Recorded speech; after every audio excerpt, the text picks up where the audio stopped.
Yes, no pressure. Look, I got them bless you. Come on. Wonder why I'm feeling extra. Say what it do, what the business is. Folk running over what the devil sin. Shoes, pants, chest, shoulders. Get up, off me, don't get closer. It ain't over till it's over. Game breaker, big joke. Jesus like don't trip. Finna make the boat tip. Set the tone with that ice cold, but I won't slip. In my bag like road trip. Switch stands, do my dance, dog. He really don't miss. I don't need a crystal less it's hot sauce, brother. And I ain't gotta sell my soul just to pop off, brother. Ain't no demon time when you anointed. I keep it regal like movies and hop out like I'm getting dropped off, brother. Car smelling brand new. And we don't rock with the flakes, call me shampoo. Just tryna spread that light, bring them lamps through. It's got me thinking that it's nothing that I can't do. Feeling like the champ too. We just out here praising God, looking fly, you know, regular day. No pressure. Look, I got them bless you. Come on. Wonder why I'm feeling extra. Say what it do, what the business is. Folk running over what the devil sin. Shoes, pants, chest, shoulders. Get up, off me, don't get closer. It ain't over till it's over, game breaker, big joke.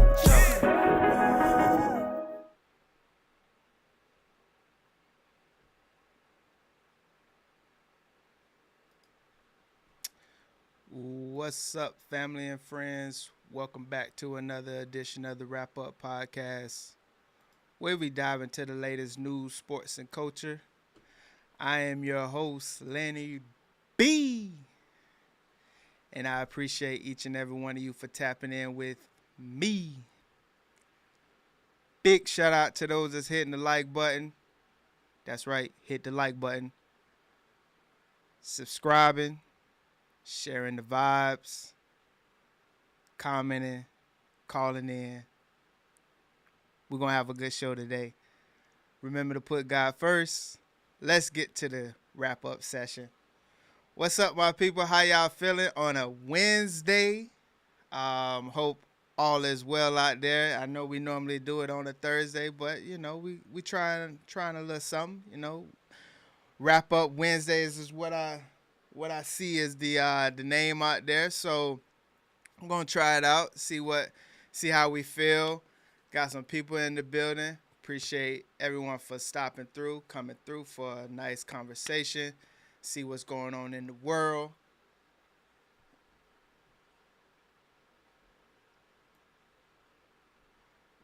Let's move this over a little bit. All right. How y'all feeling? Y'all good? All right. Y'all good?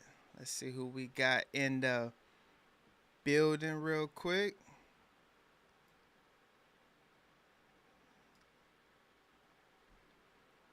Let's see what we got. Let's see here.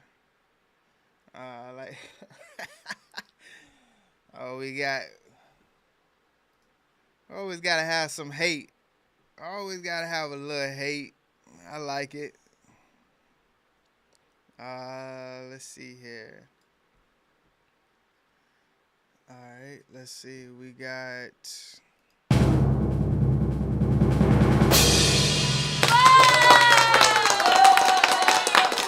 Kathy in the building. What's up? How you feeling? Let's see what we got.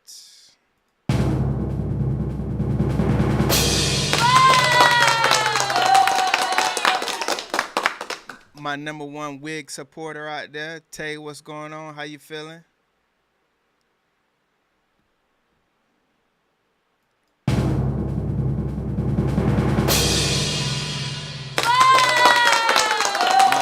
Teriyaki in the building, representing the West Coast out there. How you feeling, bro? Week good? Let's see who we got.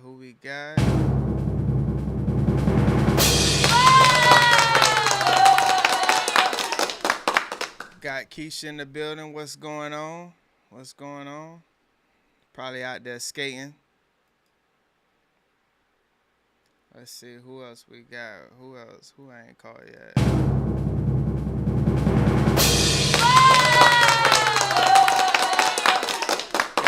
boy Boog in the building. What's up? What's up?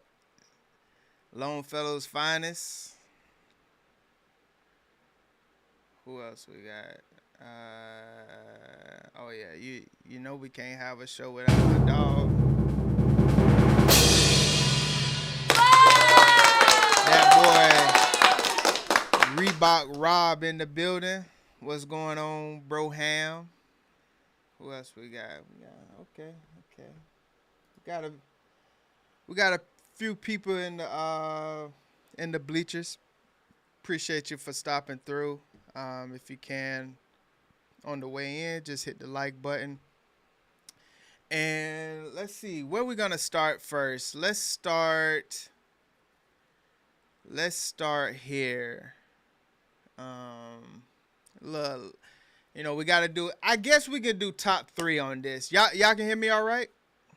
I ain't even check. Sound good? Y'all can hear me?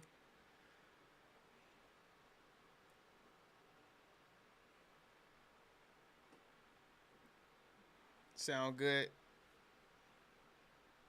Make sure I'm good before we start.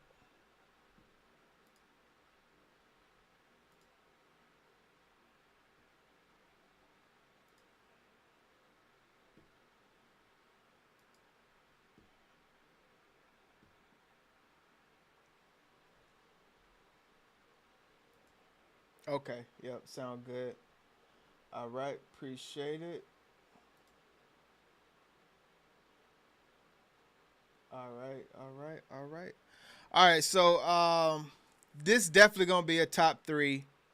If your selection is not on there, you can throw it in the chat. This one is definitely a hard one to do because there's so many great choices, I guess you would say.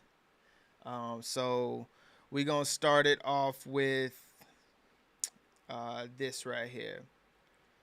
Top 3 Disney movies from you can say childhood, but let's just go top 3 Disney movies.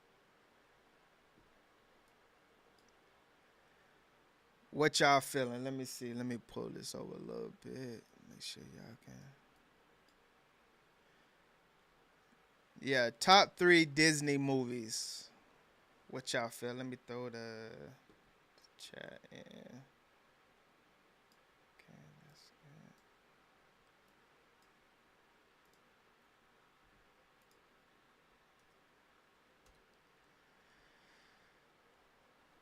Yeah, putting this one together, it's so many. Obviously, there's so many classics out there. You can go anywhere when it comes to Disney movies, but this is what I put together last minute. Yeah, if your classic is not up there, shoot it in the chat. Let me know what y'all feeling. I'm honestly like I watched Disney movies growing up and stuff like that, but I can't I don't know. I would have to like really look at this list real quick. Let me see. Let me look at it. Cause I'm trying to actually remember these movies too. Okay. She said, "Dang, that's a hard one."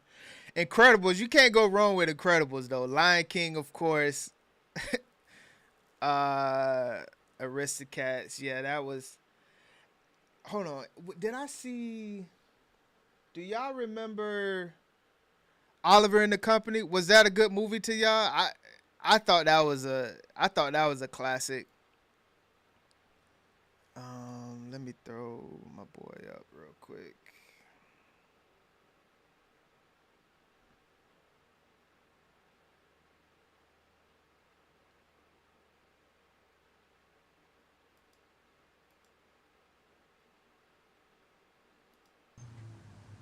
Yo, What's up, gang? what up? Hey, yeah, so you go Zootopia and Lion King, huh? Yeah, bro. Lion King was the first movie I remember crying in, bro. When Scar threw Mufasa from the top rope, bro. That really touched me, man. Like, Right. that was my first like. I can't believe they really betrayed him like that. Like, you know what I'm saying? Right, yeah. My own brother My betraying own, me, bro. hey, Like, man, no, Scar let you know how life was gonna be. You right. know what I'm saying? And then his uncle.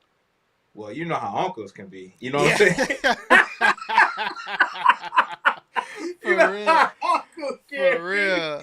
You know how uncles get. You know what I'm saying? Okay, So so Tay say, let me see.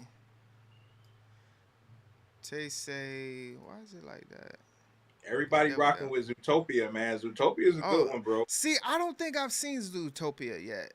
So You I haven't, get, bro. You need to. You gotta watch it. Like, yeah.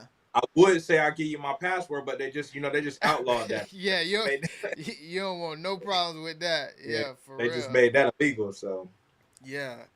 Yeah, I'm gonna have to check that one out. it's Uh it's it's a real good one, bro. It's a real good one. To me, like I said, like that's my top. Like, and then I had to throw Lion King in there because I mean I cried during that movie, bro. But you can't sleep on Aladdin, bro. Jafar was a fool out here. You know what I mean? right. Yeah, You know, Aladdin was a classic for I sure. mean Toy Story. That boy. What was the next door neighbor they had in Toy Story that was breaking the toys? Man, I can't Uh remember dude's name. did he have Oh yeah, I don't remember, I can't man. remember his name. But Monsters Inc. is good too, though, Yeah, bruh. my Monster Monsters Inc. is good. Yeah. I had to do a book report in college on Monsters Inc., bro. Oh, you know what? Yeah, you're right. You're right. Toy Story. Yeah, I don't think Toy Story is. Well, hold on.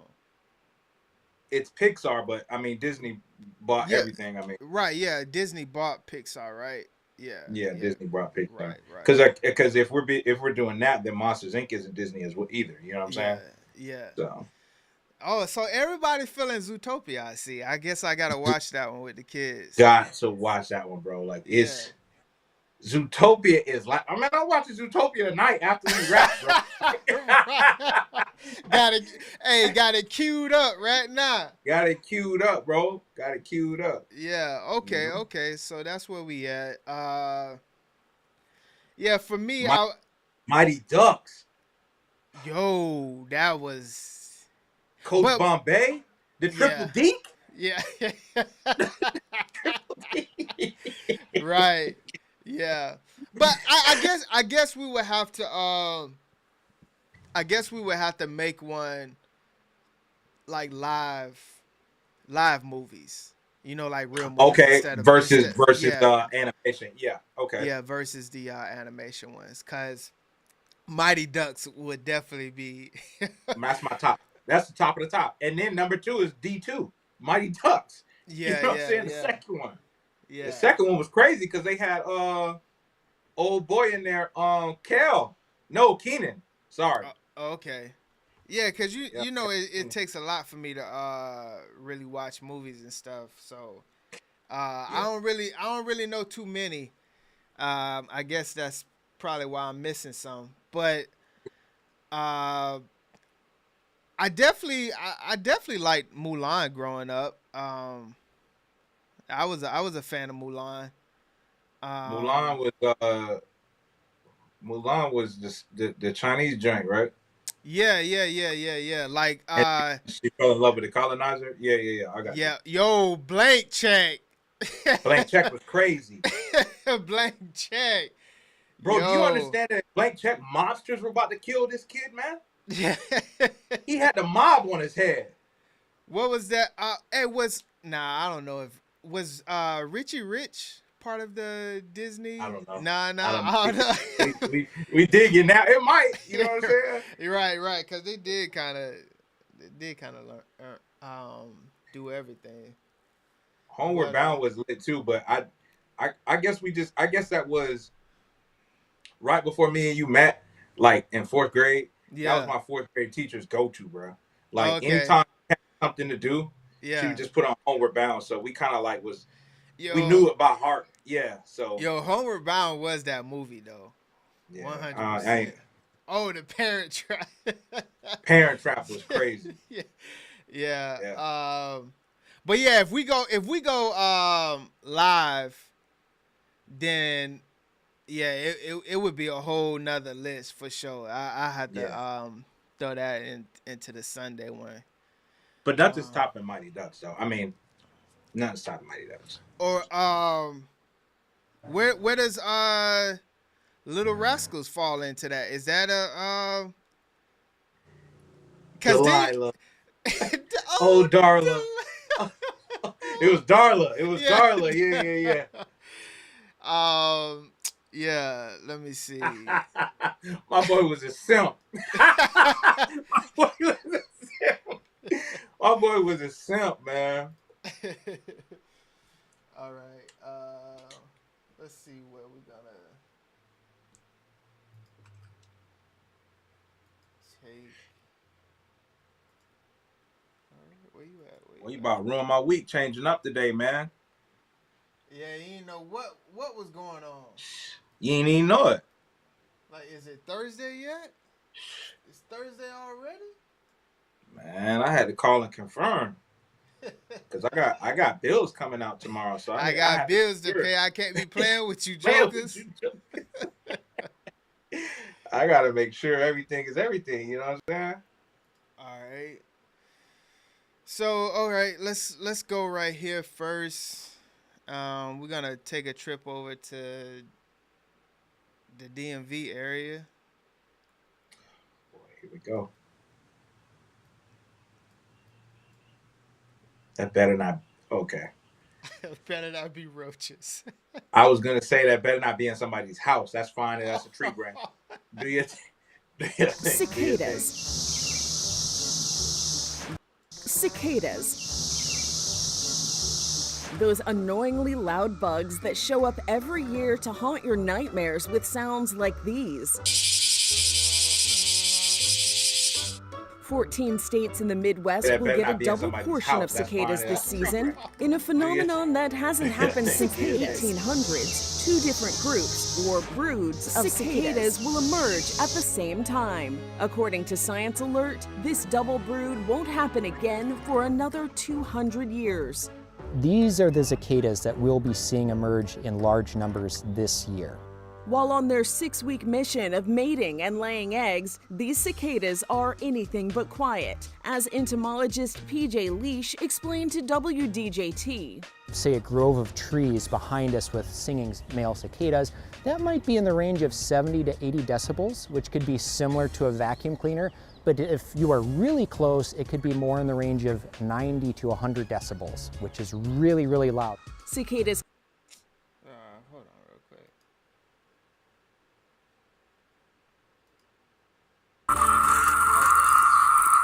Ugh, that noise makes your skin crawl, right? First the eclipse, now another rare event is on tap. Two specific groups of cicadas will emerge at the same time for the first time since 1803. One brood is concentrated in Midwestern states, while the other spans across the South and Midwest. Experts say billions of cicadas will start appearing next month and will live for about 6 weeks. You won't see them in Baltimore, but they will appear in Maryland. To see cicadas this year, you're going to have to travel to extreme southern Maryland and St. Mary's County, where there will be periodical cicadas of brood 19 called the Great Southern Brood. And it will be another 221 years before the two groups appear together again. cicadas. Yeah, so I've honestly, have you ever seen those bugs? I haven't, bro. I always hear about them, but I've never actually seen them. So I guess our Maryland folks seen them before. Most annoying bugs. Most annoying bug of all time. Yeah, Tay say they was in Japan. I don't think I've ever seen them actually. So, but I've seen them. yeah, I just know I just stomped them. Yeah. Right. I always heard they was loud and stuff like that. But yeah, so that's That's one of the things. I would Then, silence some things by just stomping them. but it seems like they're everywhere. Yeah, So, like you'll be stomping like Kirk Franklin, man. Like, so you'll be stomping forever. So it'll be, I can only imagine how loud it has to be at nighttime too. bro. You know how pissed you got to be, like waking up in the next morning and be like, I ain't getting no sleep. The cicadas is not all night. Damn cicadas! Yeah, cicadas.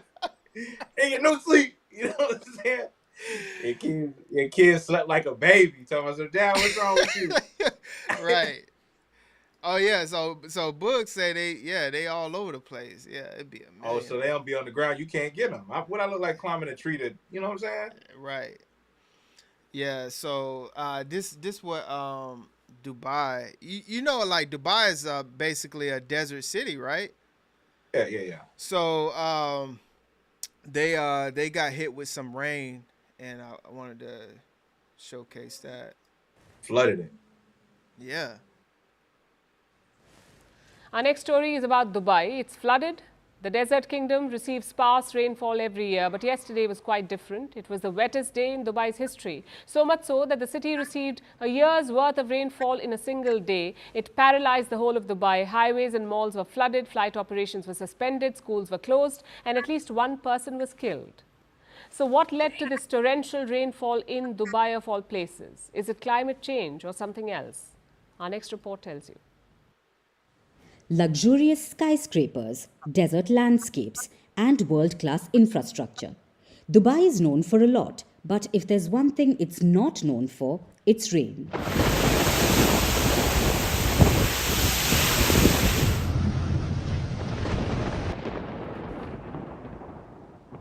Well, They never not anymore. used to see The nothing like desert that. kingdom is flooded. Roads turned into rivers. Flights were cancelled. Jets looked like jumbo boats. Jeez. Waters rushed into luxury malls. Everything is half off. Homes were inundated. At least one person was killed. On Tuesday, Dubai received around 142 millimeters of rainfall. It hit the city in just 24 hours. This is the amount of rainfall that Dubai receives in a whole year. Scientists say it was the highest rainfall since records began in 1949. That's even before the formation of the UAE in 1971. So it led to rampant flash flooding. The rain fell so heavily that roads were inoperable in just moments. Schools were shut, residents worked from home, and tankers tried to pump out water from the streets. But it didn't help much. Yeah, so that's one, that's one day basically, and like for the whole year. So, Bro, that is so, it's so crazy to see it hit like that, bro, because yeah. what's normal to us can be crippling to somebody. That's a normal day in Florida. That's a normal day every day from 4 to 7 p.m. in the summer months of Florida. Yeah. Like getting down, Right. and then right. by 8 o'clock it's dry again and hot. And it's like, man, that's crazy that it happened like that, man. Now they're gonna have to. Now I'm telling you, they're gonna put all types of like drainage systems and like they're gonna update the drainage systems and stuff like that, because that's all that is. That's Yeah. why stuff floods like that is the drainage. There's nowhere for it to go. But I mean, it's never happened before. Yeah, right. Yeah, when you get your year rainfall in one day, That'll flood anybody. yeah, 100%. Yeah. So, kind of just staying overseas. I know you. I know it's kind of been all over the news and stuff like that, but and it's kind of like one of those things that we've been talking about for a couple episodes, and I just wanted to kind of just get your thoughts and get everyone's thoughts on this tragedy that happened at a church.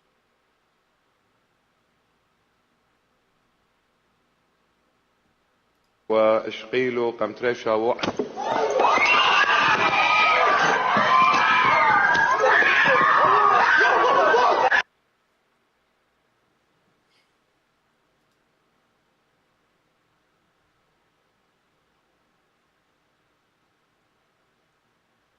الدرسن تخوى اشقيلو قمتريشا و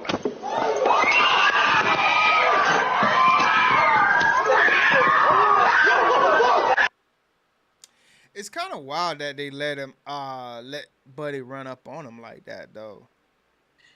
Bro, look at how far his arm is up in the air. He's coming down with intent to kill, bro. Like, yeah. I don't know how. الدرسن تخوى اشقيلو قمتريشا و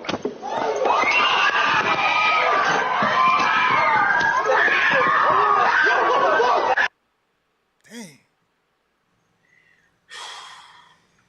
Yeah, I don't know if he has he had a blade in his hand, Boog. He stabbed him. I don't know the report, but they definitely he got him a couple times for sure. But yeah, it kind of just goes back to, like, you know, where are you safe at? You know, just you got to be on your P's and Q's at all times nowadays. Like, yeah, you do. Yeah, 100%. Because it's a wild world out there, bro. And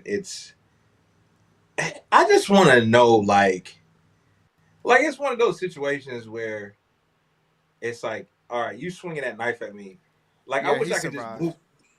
I wish I could just move out of the way, right? And be like, bro, what the hell are you doing, bro? We're here trying to give it up to the man above, and you in here, what's up with you? Right. Yeah. You know, like, I wish I could just move out the way and be like, bro, what's up with your mind, bro? Like, yeah, I wonder what makes them, like, do that at a church, though. Like, out of all places that you can go, like, that's crazy, bro. Like, that's wild, man. Yeah. So, Blicky in the Bible.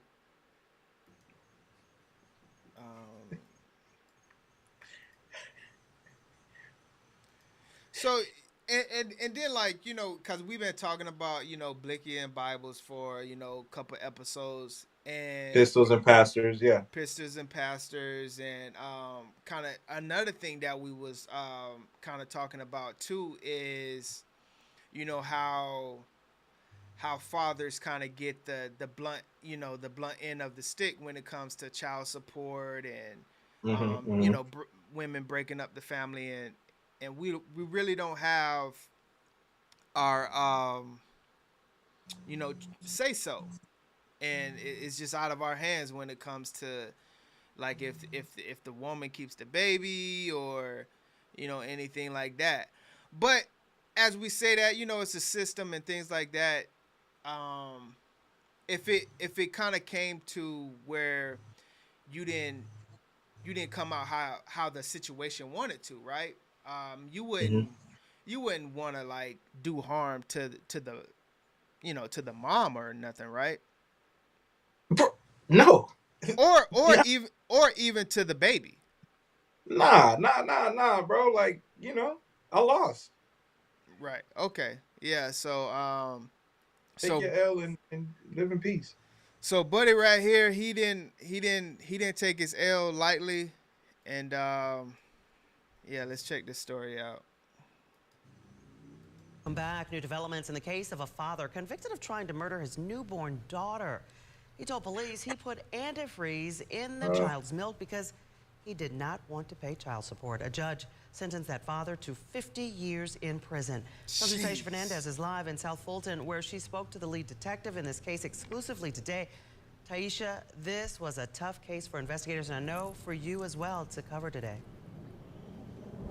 It was tough for everybody. You know, many of the investigators, Karen, are parents themselves. You know, I'm a parent myself, so everyone has just been disgusted by this father's actions, especially because he appeared to have some remorse, confessed to police, but then took it back. Today, I had the privilege to talk to the child's mother. She's not ready to talk about the conviction just yet, but she did tell me the child is doing okay. It hit home because it was an 18-day-old baby. South Fulton Police Sergeant Sir Days Dickerson was the home. lead detective on this attempted murder case back in 2020. He said seeing this newborn poisoned by antifreeze was tough. With our job, we have to really tap into two different places. We have to do our job. We also have to be empathetic with the parent. So it kind of hit home based off of us trying to figure out who done it and what the motives were. It all started when Curtis Jack got his co-worker pregnant. She told police Curtis tried to get her to terminate the pregnancy for the entire 9 months. Once she had the baby, she had to stay in the hospital. So she told the father to come pick up breast milk from her and take it to the baby at the grandmother's house. Curtis told police he put antifreeze in the milk because he didn't want to pay child support. That could have killed that child. Yes. It didn't. But once Curtis was indicted and faced several charges, including attempted murder, he took back his confession. So detectives and the DA's office had to work even harder to make sure the case was solid and they got a conviction. It's beyond just getting a confession. We still have to prove that the person actually committed the crime. I mean, you still have to prove that the person is guilty. Detectives were so confused by the motive in this case because they said the father had a good paying job and the mother does too. I also want to mention this. Police say Curtis Jack was engaged to another woman at the time all this was happening, so that may have played a role in this attempted. So just lose your girl, bro. Don't go to jail for 50 years, stupid man. Like I'm pretty sure they was done, right? Like it wasn't even about like the girl per se. It was about, bro, you listen, antifreeze in breast milk, dog.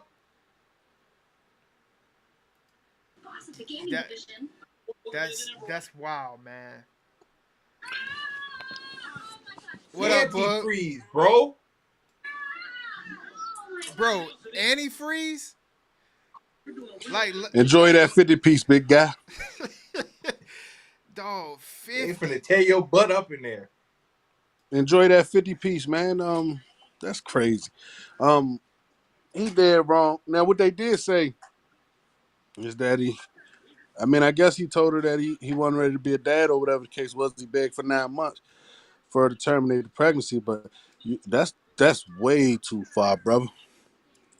That's way too far, We're big talking guy. about we're talking about attempted murder, dog. The baby, it's a baby, bro. 18 days old, bro. You tried to send the baby up. Enjoy that 50, man. Hold that 50. Get your ramen noodle on. Trying to send the baby upstairs is crazy, dog. Yeah, and he said he didn't want to be a dad. But see, I get that part though, right? That's cool. You ain't want to be a dad. You asked for the abortion or whatever the case is. But once the baby's here, bro, the baby's here. Yeah. Right. Once the baby's here, that woman got a decision to make with her body. You feel what I'm saying? She made that decision. It's not always fair for us. Yeah. But she made that decision. It's her body. Once the baby's here, big dog. You cannot feed the baby fucking antifreeze, man. Antifreeze. Go your ass to jail. Think about what you did. This is you gotta watch who you be laying with, man. Yeah, buddy said. Hey, to get 50 years. So instead of paying child support for 18 years, hold that 50. Now it's 50, bro. 50 years is. And look, when he come home from doing his 50, he gonna owe all 18 years of that child support. Oh my God. Stupid. Am I lying? This is stupid. I don't know how that system works, bro. If you owe child support, you owe child support. Incarceration don't stop that flow. I don't know. Yeah, I don't know. I just know that you can't feed a baby antifreeze, dog. He looked 35. He ain't gonna make the whole 50. He getting up out of there. Yeah, He gonna do 26. He'll be up out of there. Yeah. 26. He going upstairs or downstairs. Yeah, he definitely going downstairs. Downstairs, man. But you know what? That is a good question though. Like Kathy said, why not just disappear? Yeah, I'd rather be a deadbeat daddy than a baby killer. Right. Like I'm out of here. See me Because I told you not to have this kid. Catch me in Thailand, you know? Oh my God, I'm working remote from now on. I'm going to a country with no extradition. Bro, I told you not to have this kid. He said he going to a country with no extradition. Over the work remote. Oh man. I'd rather be a deadbeat than an attempted baby killer, because I ain't gonna hold you, man. Them type of people don't make it in those penitentiaries. Rapists, child molesters, he's gonna get his kid butt killers. tore up as soon as he gets down there, man. Them type of dudes don't make it, man. Yeah. Hey, you remember I think it was a couple weeks ago, Sean was talking about how we need to stand on business. Yeah. And I think this show is actually getting out there to the world, because this lady right here stood on business. So I wanted to show you. My next guest, who is Shivani Dave. She is a journalist and a presenter at Virgin Radio, just down the corridor.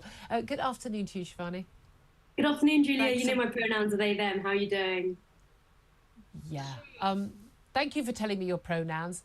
I use correct grammar, so the only thing I would need to refer you to is to your face would be you, but I'm not being rude. Face. You can choose your pronouns. You can choose what you want to call yourself, but you don't get to require me to use incorrect grammar and factually incorrect things. You're not a plural. You're a one person, and you're a female person. So I will use she and her. Thank you very much. Do what you like, I guess. Well, there you are. You didn't need to tell me then, did you? Maybe I'm just making sure people know in case they're watching and they want to refer to me respectfully. Is it disrespectful for me to use correct factual grammar? It's not incorrect or unfactual grammar to use singular they them pronouns for an individual. But we're here to talk about the cast review. Yeah, but you chose to bring it up. You chose to use the incorrect pronouns for me. I chose to use the correct pronouns for a single woman who is appearing on my show. I'm not a single woman, though. I'm a very special non-binary trans person, as you just pointed out. I didn't really just want to point stand that out. out. In the crowd. I didn't just point that out. I introduced you as a journalist and a Virgin Radio presenter. No, just before I came on, you were talking about how people with all these labels like to be special. And I'm just making sure that everyone knows I'm special. Okay, I'm not special. I'm just a boring old heterosexual married woman. But, sorry about that. We're not allowed to do that anymore. In fact, that probably does make me special now. I don't know. Anyway, Shivani, we're colleagues, and I obviously want to treat you with respect. But again, for me, respect. Yeah, so, she stood on business, man. Like, hey, I'm just using correct grammar. She made a good point, bro. It's like, what I relate this to is like vegan people, right? So you know how vegan people go out of the way and be like, yo, my name is Rob and I'm a vegan. Bro, what? You had a job, bro? I don't care that you vegan. Eat whatever you want. You ain't have to let me know that you a vegan. Right. You know what I'm saying? No, I'm just saying, like, no, for real, like, don't disrespect me like that. I'm a vegan. You know what I'm saying? Like, and I'm just letting you know off top. It ain't gonna be none of that. You know what I mean? Because I'm a straight vegan. And that's kind of like what this was, bro. Like, she came in and she was like, I introduced you and I left your sex out of it. Then you came in with this to be, I don't know, man. I don't know. I love the Brits, though. Right, man. I don't even get into all of that nonsense, man. A man is a man. And I don't want to sound ignorant, man. I know we all over the World Wide Web, man, but man is a man and a woman is a woman, man. I don't care if you put on a dress or you put on Nike boots. Right. Yeah. Your genitalia It's what defines you. You know? Yeah, 100%. So I think everybody here, everybody on the panel, everybody that's watching the show, we've all experienced like travel, right? We've all either got on the plane, God, yes. or did a cross country trip, and we had to lay our head on at a hotel, right? Mm-hmm. So most of the time when you go to a hotel, you feel secure. Yeah. Oh yeah. Like even if there's no like security, you just feel like okay. Most of the time you got to put your key card in the elevator to go up to the room. Yep. All of that good stuff. What happens if you wake up to we got two men on the panel right now. What happens if you wake up and like somebody is sucking you off? Like what would you how would you feel? What you mean, bro? Sucking me off. Hey, who? Hey man, go ahead. I'm gonna let y'all handle that. Sucking me off. What you mean? Like a staff member? Like waking up and you know what I'm saying? You sleep. And you like you look down and you see somebody. What's the sexual orientation of this here bopper? Of this sucker? Man. You know what? Let's look at this story real quick. Let's see what's going on. A deeply disturbing story this morning. A man visiting Charlotte from Mississippi and staying at a hotel in Uptown says another man got into his room and sexually assaulted him. The accuser now suing the hotel for $160 million. Mary Calkins. They keep the money, man. He going upstairs, very concerning case. Mary? Yes, Mary, Naya, I spent the night looking through this lawsuit the man filed, and in these documents, he is referred to as John Doe. He's a member of the U.S. Air Force who, in April of 2022, was traveling through Charlotte to Orlando for training. Military. Now, after some flight cancellations, he did book a room using... this was at the Marriott City Center at the corner of Trade and Tryon. The lawsuit then lays out his story.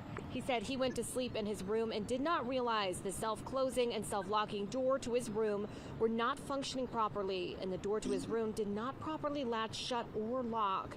The man said he woke up to an assailant sexually assaulting him without his consent. John Doe said he howled in terror and lashed out to punch this Jermaine P. and throw him off. The lawsuit says P ran away, stealing John Doe's wallet, a pair of pants, and a shirt. P was arrested in January of 2023 and charged with first-degree burglary, forced sex offense, and larceny after breaking and entering. He is still awaiting trial. Now, the law. That's a violation, man. Yo, I'm gonna tell you right now, he beat his How you ass gonna make too. me gay? That's crazy, bro. That's a violation. Hey man, you gotta hey look, you gotta do what you gotta do, man, and you gotta go to jail and spend the rest of your life in jail behind that. And your family has to understand he don't care that you had to do what you had to do, man. Ain't no way. Bro. Man, somebody got to die. Listen. Oh my God. This story can't be told, right? Without y'all saying, yo, he must have beat Rob ass. He had to, right? You know what I'm saying? He had to have beat my boy down. You know what I'm saying? Right. I'm not, bro, what are you talking about? So you're going to suck me and rob me? What am I doing while all this is going on? They say he escaped with his wallet too? Bro, what is going on? He woke up howling? Nah. Yo, he was tearing him up, boy. That he was sucking him down, blowing him down. Yo, I got you blowing out the candles. He was blowing out the candles. He was. Yo, I can't believe that. Howling? Woke up howling? Dog. And then homie looked at the nightstand and grabbed the wallet and was like, "Yo, I'm out. My bad. Chill. Hey, I thought you were like Come this. on, my bad. Yo, Man, he gotta die, man. There's no way, bro. You gotta die. How you gonna make me gay, bro? And then I'm follow gonna tell all my lawsuit. friends and my family members that a dude snuck in my room and hit the head. Nah, and robbed me. Yeah, he robbed you too. Not only he did left you with no dignity. Not only did he suck I gotta you get a off, 50 piece. I'm Not going for the only- record. I need a 50 piece. I got to go get 50. Not only did he suck you off, he robbed you too. Well, yeah, Liddy, you gotta stop saying that, Liddy. You gotta stop saying that. Yeah, Eddie took your debit card. You can't even check out. You gotta stay at the hotel and change. Man, listen, dog. Oh my God. Dog, listen, man. Woke up howling. Nah, that's what the part what took me. He was going to town. Howling the store me all the way off. You gotta stop saying that. Hey, so the real question is, do you really think that's the story? No. He let his eyes roll back and his toes curl. You know what I'm saying? And then he was like, nah, man, what you doing, man? After he, you know what I'm saying, got that up off his chest. You know what I'm saying? But how sleep you gotta be to let a dude break in the room and get in the full-fledged fellatio? Blow mode. Yeah. Blow mode. Man, you touch my drawers, I'm waking up. Yeah, What's going on here? That's wild. I heard you at the door. Yeah, I don't know who's not locking, you know what I'm saying, your door. So let's get down to the nitty-gritty. Right. We met that dude at a bar. That's what I'm feeling. Say in the Air Force. Yeah, We know how kinky them Air Force people are. Yeah, there you go. I was making sure you didn't say military, but yeah, the Air Force. I'm messing with you. We can say that about the Air Force. We say whatever we want about the Air Force. I feel like it was all warranted until the dude robbed him. Once he got robbed, he had to come up with a story. Yeah, I think it was just like, you know, once he finished, he was just like, hey, that's going to be $125. Oh, so he sucked him and then demanded payment. I think so. I think so. Okay. Listen, no one's falling asleep with their door unlocked at a hotel. It's not even the fact of falling asleep with your door locked. You're not shimmying my clothes off. And I'm just dead sleep. Hey, look, and I ain't even gonna hold you. I drink. You're still not getting my pants and drawers off, bro. Right. What is going on here? And if you're not getting my pants and drawers off, you damn sure not sucking my Yeah, you lost your mind. Oh man. Man, I'm up. What are you talking about? I I snore too loud and wake myself up sometimes. Ain't no man. Nigga sneaking my drawers off.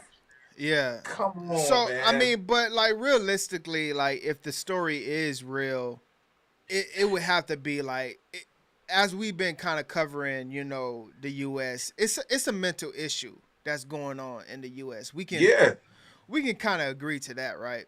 A mental sickness. Yeah. Yeah. So, you know, cause like, you know how like we was in New York not too long ago and we was seeing like how, you know, people was getting socked in the mouth, you know, females and stuff like that, you know, from old to, you know, to mid-age, you know, 20-year-olds and stuff. But what happens when it's, you know, a 9-year-old? One suspect is behind bars this morning awaiting arraignment. He's accused of punching a 9-year-old girl in the face. And it's not his first assault with very similar circumstances. Good day's Briella Tomasetti live at Grand Central, where this latest assault took place. And we're hearing there's just a little girl involved in this. Briella, what's going on? Yeah, a 9-year-old girl, Dan and Tashani. 30-year-old Jean Carlos Zarzuela is set to appear at Manhattan Criminal Court later this morning. Yesterday, he was walked out of these doors behind me by police in the wake of that violent and unprovoked attack. Why'd you punch her? What happened? 30-year-old Giancarlo Zarzuela is due back in court today after being arrested over the weekend for punching a child inside Grand Central Terminal. Zarzuela will go before a judge on felony assault charges in Lower Manhattan. Police say just before noon on Saturday, Zarzuela approached a 9-year-old girl who was standing near her mother in Grand Central's dining concourse without warning and slugged her in the face. MTA officers immediately responded to treat the young victim for pain and dizziness. She was taken to NYU Langone Tisch Hospital for treatment and is expected to be okay. Zarzuela, in the meantime, slipped away after the attack but was apprehended late Saturday night after police released surveillance photos of him. The alleged attacker is known to police. Court records showed Zarzuela was arrested on April 4th and charged with assault, reckless endangerment, and harassment for punching another victim at Grand Central Terminal. Hey, look, man, I'm a firm believer, right, of knocking a nigga off and going to do your time and ask them the Lord for forgiveness, man. I'm telling you, bro, like, and that's why I'm glad these type of situations don't happen to me, man, because I be having to call into the podcast from the penitentiary. What's so crazy is today is April 17th. He just committed the same crime April 4th. He should have died on the 5th. This is what I'm saying. This is what I'm saying, bro. He shouldn't even have been alive to do the second crime, bro. I got nieces, little cousins. You know what I'm saying? Yeah. Punch one of my little cousins or nieces in the face. You ignorant bastard. You gonna die. At that age, bro, at 9 freaking years old, bro, you couldn't just like flick her ear or something. You ain't gotta do nothing. What are you touching her for? That's what I'm saying, but still, like, bro, slugging off on people is crazy. Yeah. Slugging off on a 9-year-old girl, and you ain't even knock her out. Type of sucker nigga, you ain't even accomplished the knockout on a 9-year-old. Yo, that's wild. Slugging off 2 times in a month is crazy. And you know what? Excuse me. If he gets out again, he gonna kill somebody, dog. Put a pin in that. Nah, somebody need, man. I'm gonna keep them little type of comments to myself. We on the World Wide Web. Yeah, that's wild, bro. They can't do nothing to him in New York. They can't have straps up there. Man, 3,000 to get it done. Oh man. Oh, this guy. Oh man. Not again. They can't have them legally. I'm pretty sure everybody got them though. Yeah, so that's very true. We kind of stay in New York for a little bit, and we obviously know what's going on with the migrant crisis and things like that. New York just had a rally for all black migrants, and I wanted to show y'all this right here. Today, hundreds of black migrants, many from African countries, showed up at City Hall demanding better treatment. They say they just want a job and basic shelter. And Chopper 2 was overhead this afternoon, showing the large group outside City Hall just how many people this issue is impacting. The steps of City Hall also packed. CBS 2's John Diaz reports now on the changes that they're calling for. Every migrant we spoke with has something in common. They want to work. Right now, they're trying to cut through all the red tape that's stopping them, asking local leaders to put pressure on Washington, D.C. to make a change.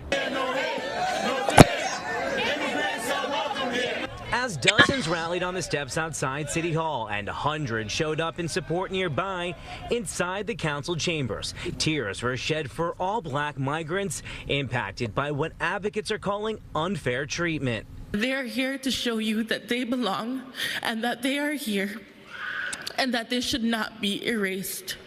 Please listen to them. Tuesday, City Council members held its first hearing to learn more about the experiences black migrants have been going through in New York.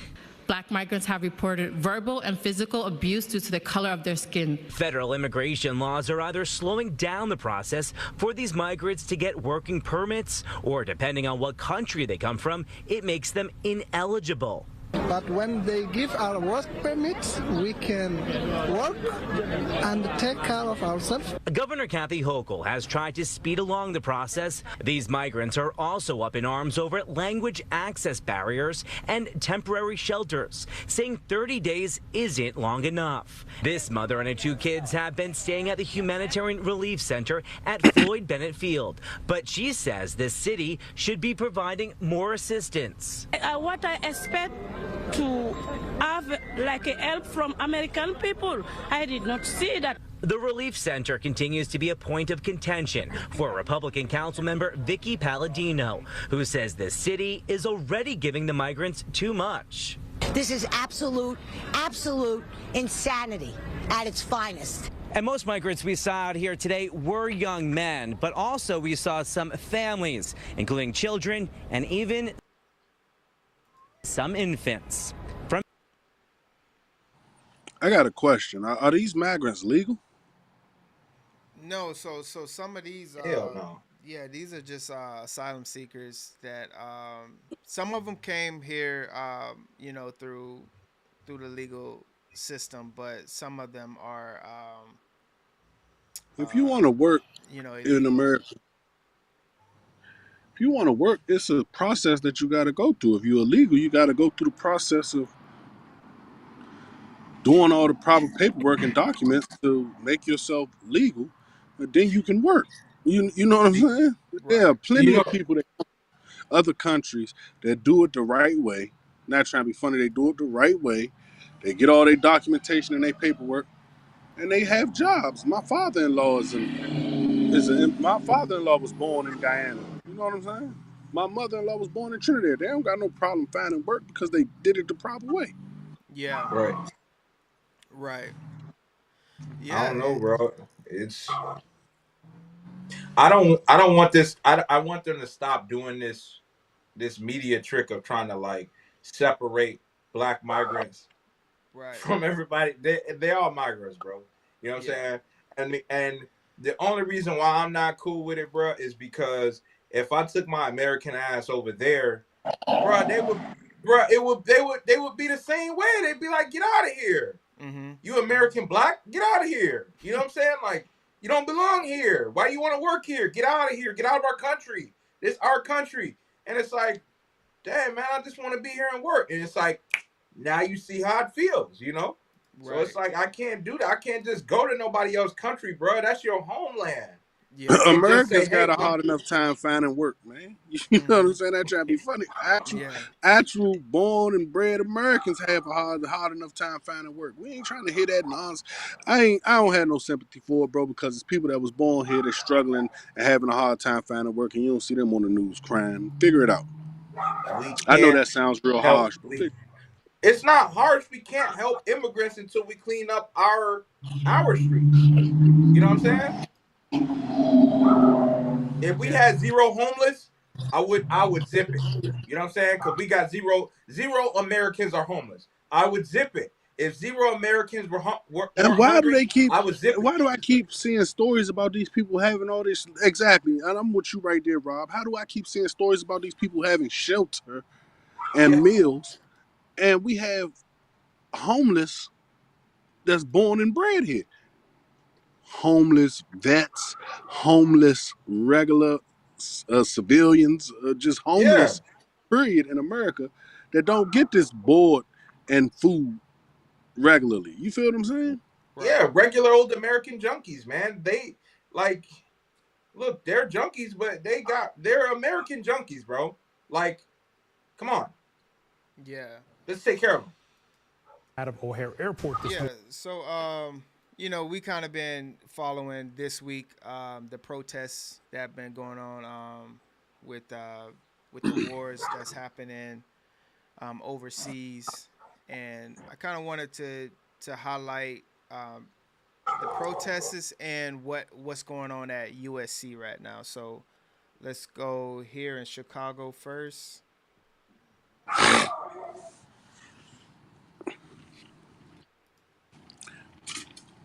We have some breaking news right now. A massive holdup for people looking to catch a flight out of O'Hare Airport this morning. Protesters have blocked all lanes of the Kennedy between Bessie Coleman Drive and the airport. Flyers are actually just walking to the terminal in order to make their flights. Chicago police and state police are there monitoring the situation. This is a look at some video of those passengers just walking to the terminals. We are told this is a sit-down protest, but again, protesters blocking lanes of the Kennedy near O'Hare Airport this morning. As you can see there, some of the people looking to get on their flight just literally walking to their terminal. Let's check in with Jeremy right now to see how this is now impacting traffic in the area. Yeah, Brian and Natalie, this is just absolutely a mess because of this protest. Nobody in cars are able to get to the terminals. And, of course, you did see those people walking. Really, the only way to get there right now is taking CTA, as that's the only way to get in and out of the airport right now. It's been a mess of almost everything around the area. As you're traveling outbound on the Kennedy, you're stacked up all the way back from Lawrence, southbound on the Tri-State. Starts to get heavy right around Oakton, eastbound on the Jane Addams. That's slow after Elmhurst Road. So it's really having a massive impact on travel in the region right now. We're hearing of no delays on CTA. Yeah, so the protesters pretty much blocked down roads and things like that, and the only way to try to catch your flight was to walk miles. And they were saying, like, I saw one video, it was saying like a lot of people was just missing their flights because of because of that. Like they couldn't. So who does that hurt? Who are you trying to prove your point to? Right. Why are you trying to hurt me? I've done nothing to you. I'm coming home from vacation, and I got to go to work tonight. Yeah. You know what I'm saying? Right. Exactly. Yeah. I think they just want to inconvenience people. You know what I'm saying? Right. Yeah. If I'm protesting, I'm trying to hurt the bigger entity, but you're not hurting them. You hurting me, the regular guy. Yeah, because the bigger entities, they're gonna get out. They're gonna get to where they need to go, for sure. That's for sure. Yeah, and then So you just hurting the little guy. Yeah, and then over in Seattle, this is how they was doing their airport. Chaos on the highway leading into SeaTac Airport. Today, the roadway is back open after a group of protesters blocked it for several hours yesterday. The protesters called for the United States to stop sending money and weapons to Israel. Many of them laid on the ground and bound their arms with PVC pipes, making it difficult for law enforcement to clear the scene. Others wore white suits with red paint on them. The protest caused major backups at the airport. Did you see Buddy? What do you call that? Yeah. What do you call that dance? The Macarena? Wow. Others wore white suits with red paint on them. The protest caused major backups at the airport. Many people walked their luggage on the freeway to try and make their flights. It was great having a conversation. Bro, that was the pilot. Protest. Everybody has a way to do things, and if it's But you have to respect us being disgruntled over it. I respect that. Police started moving people off the highway about 2 hours after the protest started. They took 46 people into custody who will likely face disorderly conduct charges. So I'm upset with the government. So let's inconvenience Rob, Lenny, and Keisha. Right. Yeah. That's exactly, what that is. Instead of like going down to like government buildings and things like that, city halls, I'm getting on my flight. I tell you that much. Like whatever I gotta do, like please get out of my way before I become unpeaceful with y'all. Whatever y'all are doing, like I respect it, but bro, start that stuff after I dip. Because I gotta get on my flight. I'll have to get on or off of my flight, bro. Because I don't wanna have. Don't make me protect my family, bro. Please. Yeah, don't make me get ignorant, man. Right. Yeah, man. Dog, what you leave me? No, you left the boy no option. Like, don't do it, please. Yeah. So I want to know. I want y'all thoughts after y'all see this. Do y'all feel like USC was right for what they did? USC's decision to ban a pro-Palestinian student chosen as a 2024 class valedictorian from speaking at graduation is making news across the country. But that silenced student is speaking out now to Eyewitness News about the cancel controversy. Reporter Tim Caputo talked to Asna Tabassum this evening. He's live in Exposition Park with more. Tim. And she was all smiles when she spoke with me, although she did admit that she was saddened when the school told her she would no longer be allowed to give a speech at commencement. She says, though, since then, in the hours and days since she was told that and the announcement came out, there has been an overwhelming wave of support from students here on campus and even folks across the country. Asna Tabassum was announced as valedictorian just 2 weeks ago, which was supposed to be the final crowning achievement of her illustrious 4 years at USC. That was the primary emotion, is pride and humility and humbleness. And then, you know, very quickly it turned into shock and surprise. Shock that days later, USC suddenly told her she was no longer allowed to give a commencement speech, citing non-specific safety concerns.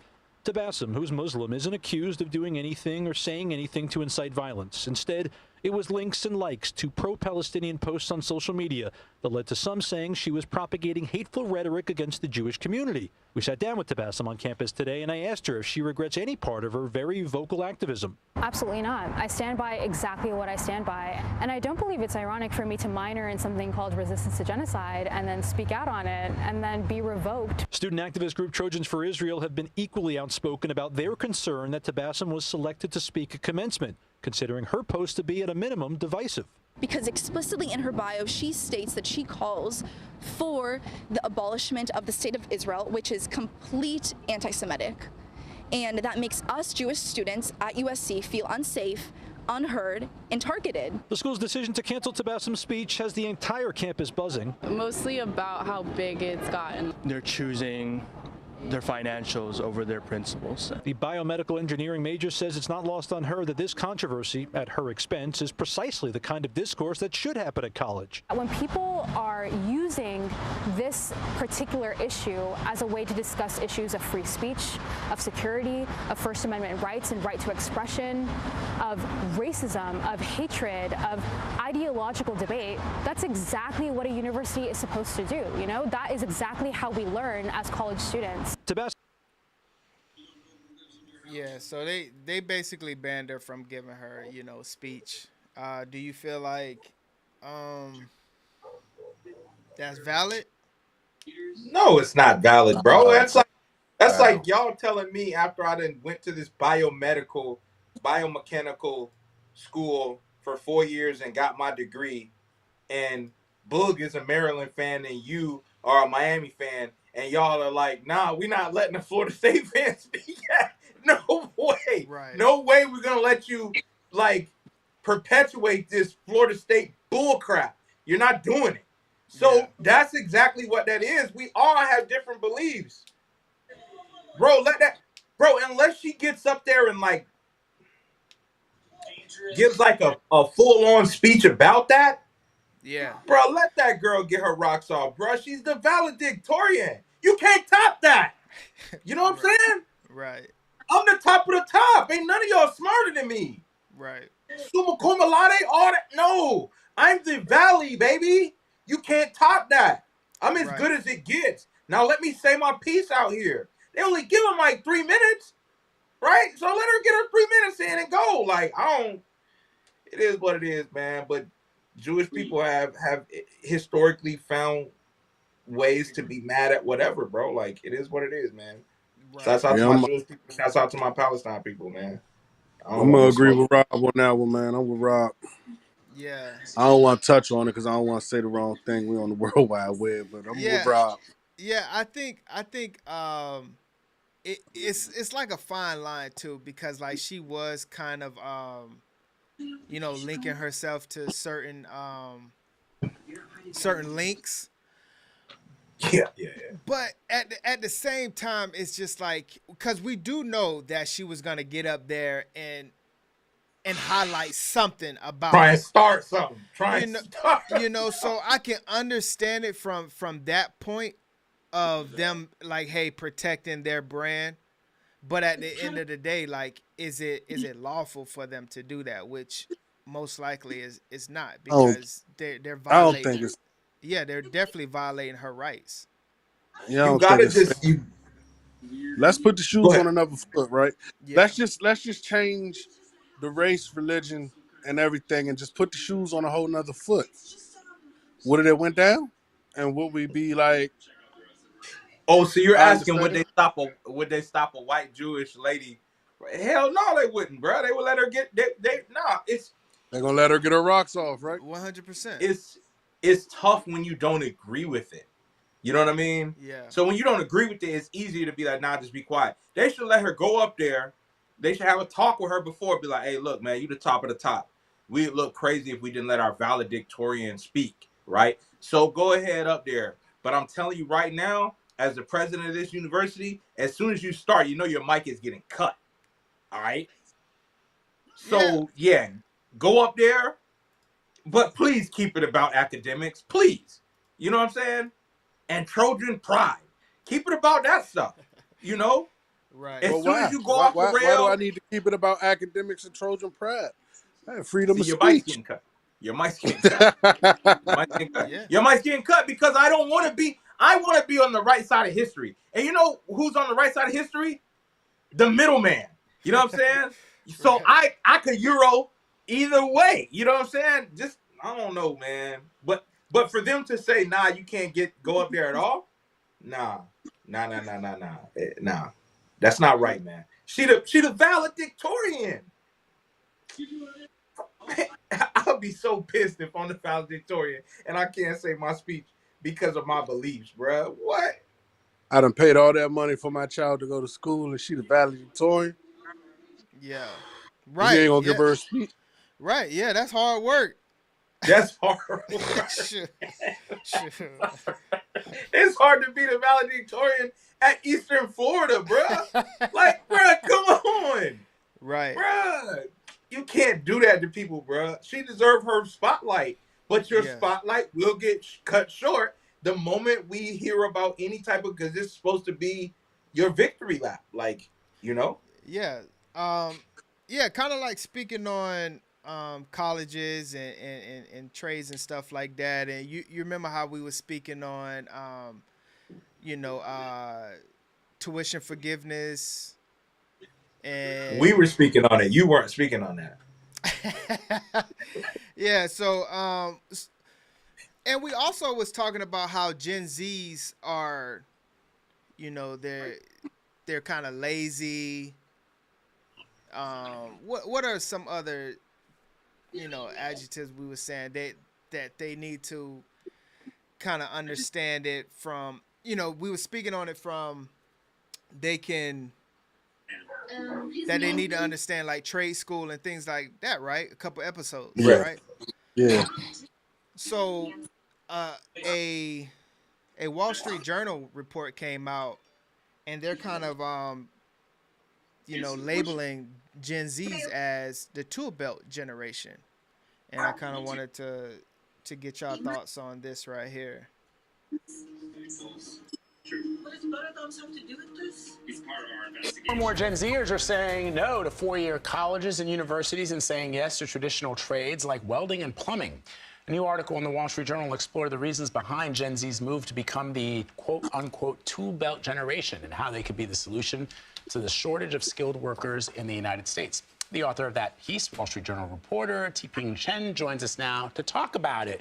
This is fascinating, and we've heard it's not new. No, I feel like there have been spikes when this has become a thing, but I'm curious, what is it about this particular point in time that has these young people looking more and more at vocational schools and trades, and which are the jobs that you found are the most popular?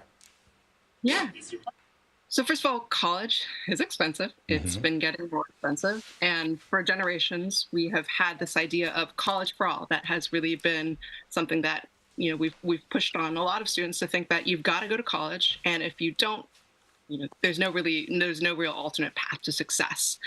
At the same time, we are living in a really uncertain world with the rise of AI, with a tough job market out there for a lot of college grads.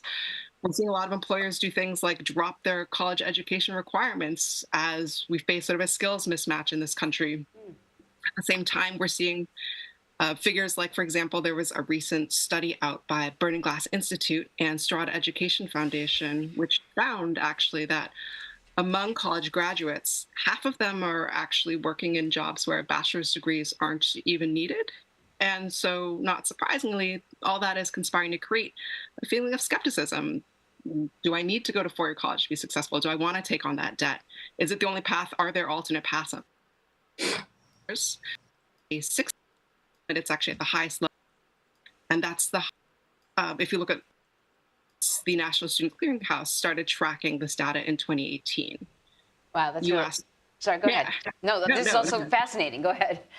I was going to say, you asked about what programs are the most popular. If you look at if you break it down, you can see, for example, with construction trades, that's one area that has seen a pretty striking jump since in that time period since 2018 of around 23%. Likewise, vehicle maintenance and programs in HVAC, vehicle maintenance and repair and install and all that, it's gone up by 7%. So those are some of the more popular areas. You know, we're both children of immigrants, right? And I think a lot of people who are children of immigrants. You can do that after you go to college. Right, basically.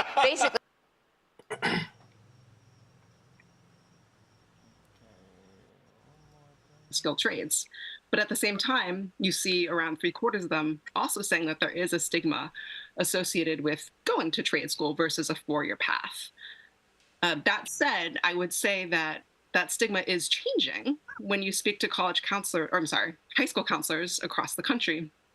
They will tell you that for years, shop class, this idea of vocational education has been perceived as something for kids who are the troublemakers or the kids who aren't really academically on track, they can't hack it, etc.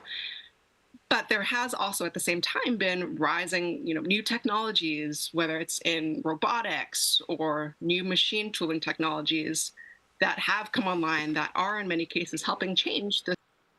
Yeah, so I just wanted to show that. It seems like the studies are showing that trade school is on the rise, especially for tuition, and the word is out there, and which is a good thing because we kind of talked about it a couple weeks ago to where trade school is not really taught. But I also feel like, because this is a larger scale, I would like to know the demographics of the statistics, because I still feel like, certain parts of the world, may get it. Every part, in the hoods and things like that, probably don't see that. Yeah, because I was about to say, I fully agree, man. I fully agree with them people. So I'm a tradesman, and I agree that there should be a lot more people getting in the trades. I didn't like the stigma that they was like the troublemakers and the ones that's not really academically up there. But that's a true fact, though. It was always pushed to the troublemakers and the ones that wasn't academically excelling to kind of go to trade school. But I'm all for it, man. It's recession proof. Yeah. And it pays unbelievable to a lot of people, though, man. I know a lot of people don't believe it. They see these guys in these dirty clothes and these work boots. It pays a lot of money. Yeah, no, so I'm all I for agree. it. I agree, dog. It just, like they said, that it's just gotta be a concerted effort. They gotta start with them high school guidance counselors, bro, because shouts out to Coach Hartman, man, my 10th grade history teacher. You had Coach Hartman, Lenny, or not? I don't know. Yeah, but Coach Hartman, man, you don't remember that from that back that far. But yeah, man, Coach Hartman, he used to tell us, he used to be like, man, all right, listen to me now or end up in trade school. Oh my God. Yeah, that's my science teacher said you're gonna end up being a painter. Stuff like that. When in all actuality, painters make more than that lady. Right. Painters make more than Caitlin Clark. She the #1 draft pick. Shouts out to Coach Hartman. He had the big ass sledgehammer. He used to bang on the desk when the class wouldn't be quiet, and that it used to sound like a bomb going off in the back of the classroom, bro. he would just bang that sledgehammer on the desk, and he said, "Listen to me, or go to trade school." Oh no, And, I ain't never seen that. yeah, man, trade school was crazy. It had a bad stigma, man. Yeah, yeah. Okay. Because every time he would say it, we'd be like, "Bro, I ain't going to freaking trade school. What? Hell no." I went to a place, man. I ended up trying to drop out in the 12th grade, and my mom sent me to a place named Job Corps. Oh yeah, Job Corps. So you've been to the military as well? The ghetto military. Yep. That was, Got him. it was college for hoodlums. It was college for hoodlums. Right. But all they had in there was trades. Yeah. You had to gain a trade before you left, and they put you through night school to get your diploma. And that taught me there when I left there, and I got my first job working the trade that I did when I was in there, and I was 17 years old making $21 an hour. It showed me there that there is money out here to be made for us mess ups. You know what I'm saying? Yeah. But the reality is you don't have to be a mess up or like that to like that's why I say you gotta do like they have to do some damage control, bro, and like reel in that stigma of the trade school. Like that has to be something like that has to be a viable option. Yeah, Like, you gotta, like you hey, can't make it college, seem like a punishment for children. Right. You can't make it seem like if you don't do the right thing, you're gonna end up in vocation. Nigga, vocational school is amazing. And that's what needs to be preached to the kids that hey, this is an option. Yeah. Because when you put it down like how they used to put it down to us, me and my homies would look at, man, we ain't going to trade, man. We ain't finna end up in trade school. Like it was like a stigma, like, you know.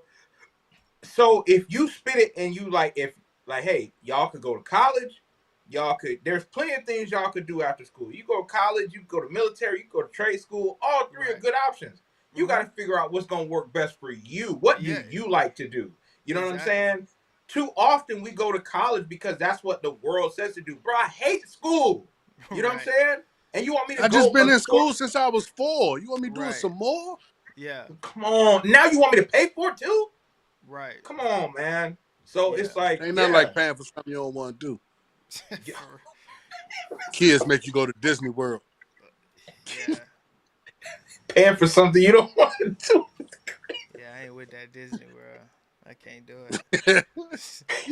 Yeah, with the Mickey Mouse head on, you'd have paid $1,900. Right.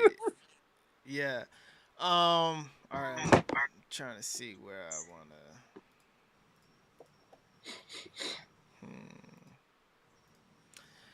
All right, so like when we was growing up, right? It was kind of preached that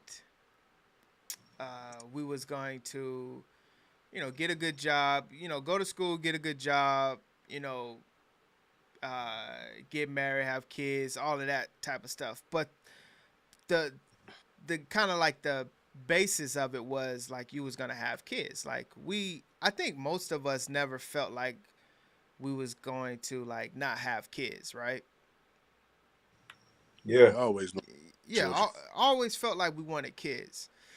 Have y'all heard the term DINKS? What? Okay. Anybody in the DINKS? DINKS. Oh no. No, I never heard of that. Okay. So you know, recently with I don't know if y'all feel like it's a gender war or not, but that's a topic that we're definitely gonna have on here. But just if you look at a lot of birth rates in different countries, especially like you know like Korea and stuff like that, you see the decline and even in the U.S. And a term has kind of been floating around for a while, and it's called DINKS. Have you seen this on social media? A growing number of married couples are holding off on growing their families or deciding not to have kids at all. We're DINKS. Of course I'm getting my hair and makeup done. We're DINKS. Of course we're working out in the middle of the day. We're Dinks. Of course we're going out on the boat on a Wednesday night. Dinks. For generations, there have been many attempts to describe couples with no kids, and today there's a phrase regaining popularity online. Here's Dinks simply explained. There's a new term buzzing on the internet, DINK. It means dual income, no kids. Put simply, it's referring to couples where both partners are employed but have no children. Logan, Hillary, Leo, and Bodie. It sounds like a full house, but it's actually a couple and their dogs. Hillary and Logan are 31 and 30. They've been married for nearly 7 years, meeting in college. When we got married, I felt like the pressure was on, like, when are you guys gonna have kids? Like, Were people asking you that? all the time? Oh my And gosh, the Hillary, second we got married. What's been your experience as a couple with no kids? yeah, I think it's given us opportunities that we may not have otherwise gotten if we would have had kids right away. Together, they've traveled to about 20 countries. Embracing the freedom of dink life is not new. Quick history lesson. The term yuppies was used in the 80s, referring to a population of young urban professionals. Really sort of a derogatory term to refer to these people. And then dinks came out of that to specifically target people who were living lavishly, and on top of that, they're not having kids. Dink then popping up in media in the 80s. But today, young people, like the Bulls, are reclaiming the term. The Bulls say no kids has allowed them to focus on building their marriage, careers, and wealth. Hillary is a self-employed influencer, and Logan works at a consulting firm. We are technically dinks, but when you use that phrase, there is a lot of hate that comes with it. You know, I'll get some nasty comments on some videos and stuff. And What do people say? You're selfish. Selfish is You're going to the be lonely when you're old. You're going to have no one to take care of you. We love kids, but when we're in Ohio with my nieces and nephews, it's our natural birth control. Their choice, a microcosm of a larger trend. Birth rates in the U.S. declining in the last 15 years. A 2023 NBC News. Yeah, so Imagine how amazing your pullout game got to be a dink. Nah, I'm not pulling out of nothing. I'm not pulling out of a driveway. She's going on that pill. What? Pull out. Imagine me pulling out of someone I'm married to. What? well, I mean, it's definitely a thing though. I ain't mad at him. I'm not mad at him. How people gonna get mad at these people for doing what they want to do, bruh? People gotta mind their business, man. Well, I'm just saying from the standpoint of like no BC and just, you know. Oh, that's a dangerous game. They won't be dinked for long. No what? Say that again. No what? No BC and just, you know, pull out game. Okay. Keep it Yeah, up. you ain't gonna be a dink for long messing around with no birth control. You think so? Man, boy, you go 6 years trying to pull out or fight the power. Fight the power is crazy. You gotta fight No the power birth control. that be. No birth control. It's all on you to be responsible. Yeah, that Friday night, you and your wife gonna be sauced. 4 kids. Man, y'all gonna be saucy. Leaving the bar because y'all ain't got no kids. So y'all Ain't got in the no bar kids. whatever time. You outside.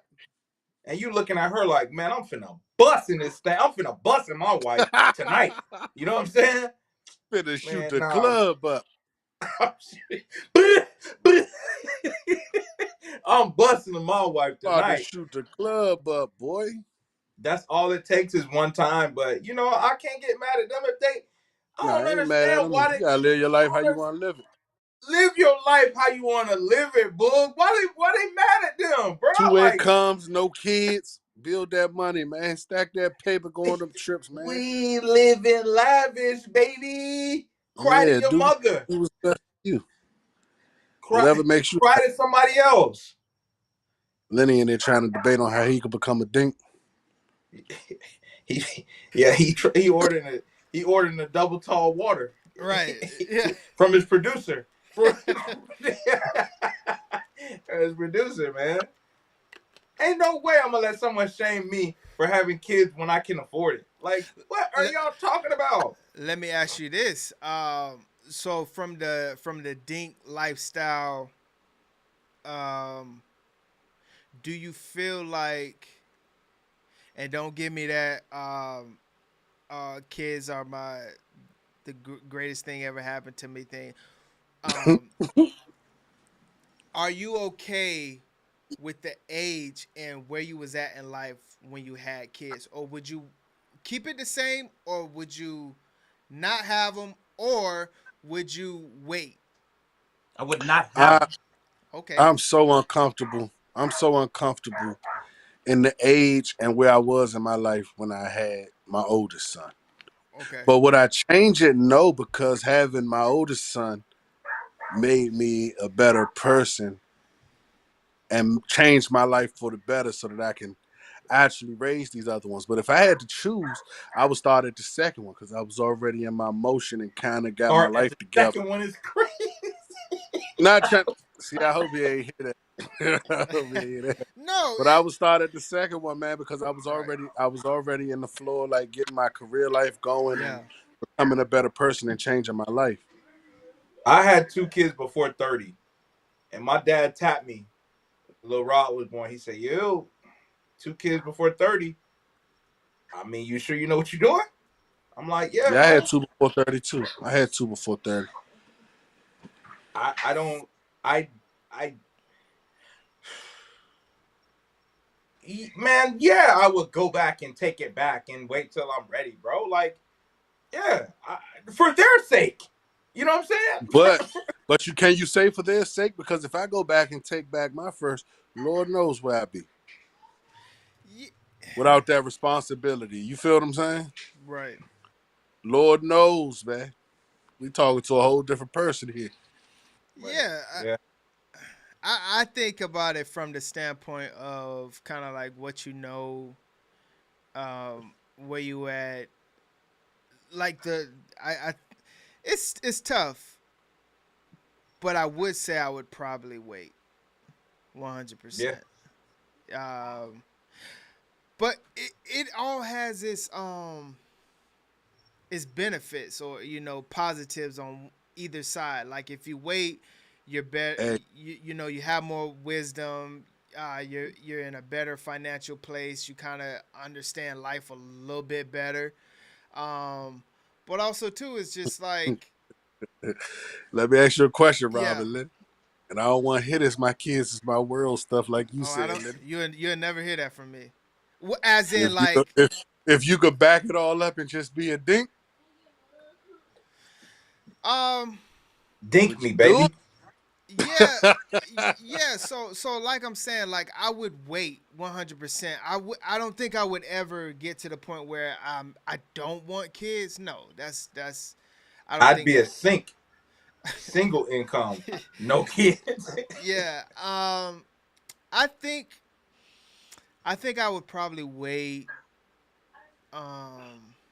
Shoot, maybe where I'm at right now, but if I could be a little vulnerable, I mean, I know you're supposed to kind of.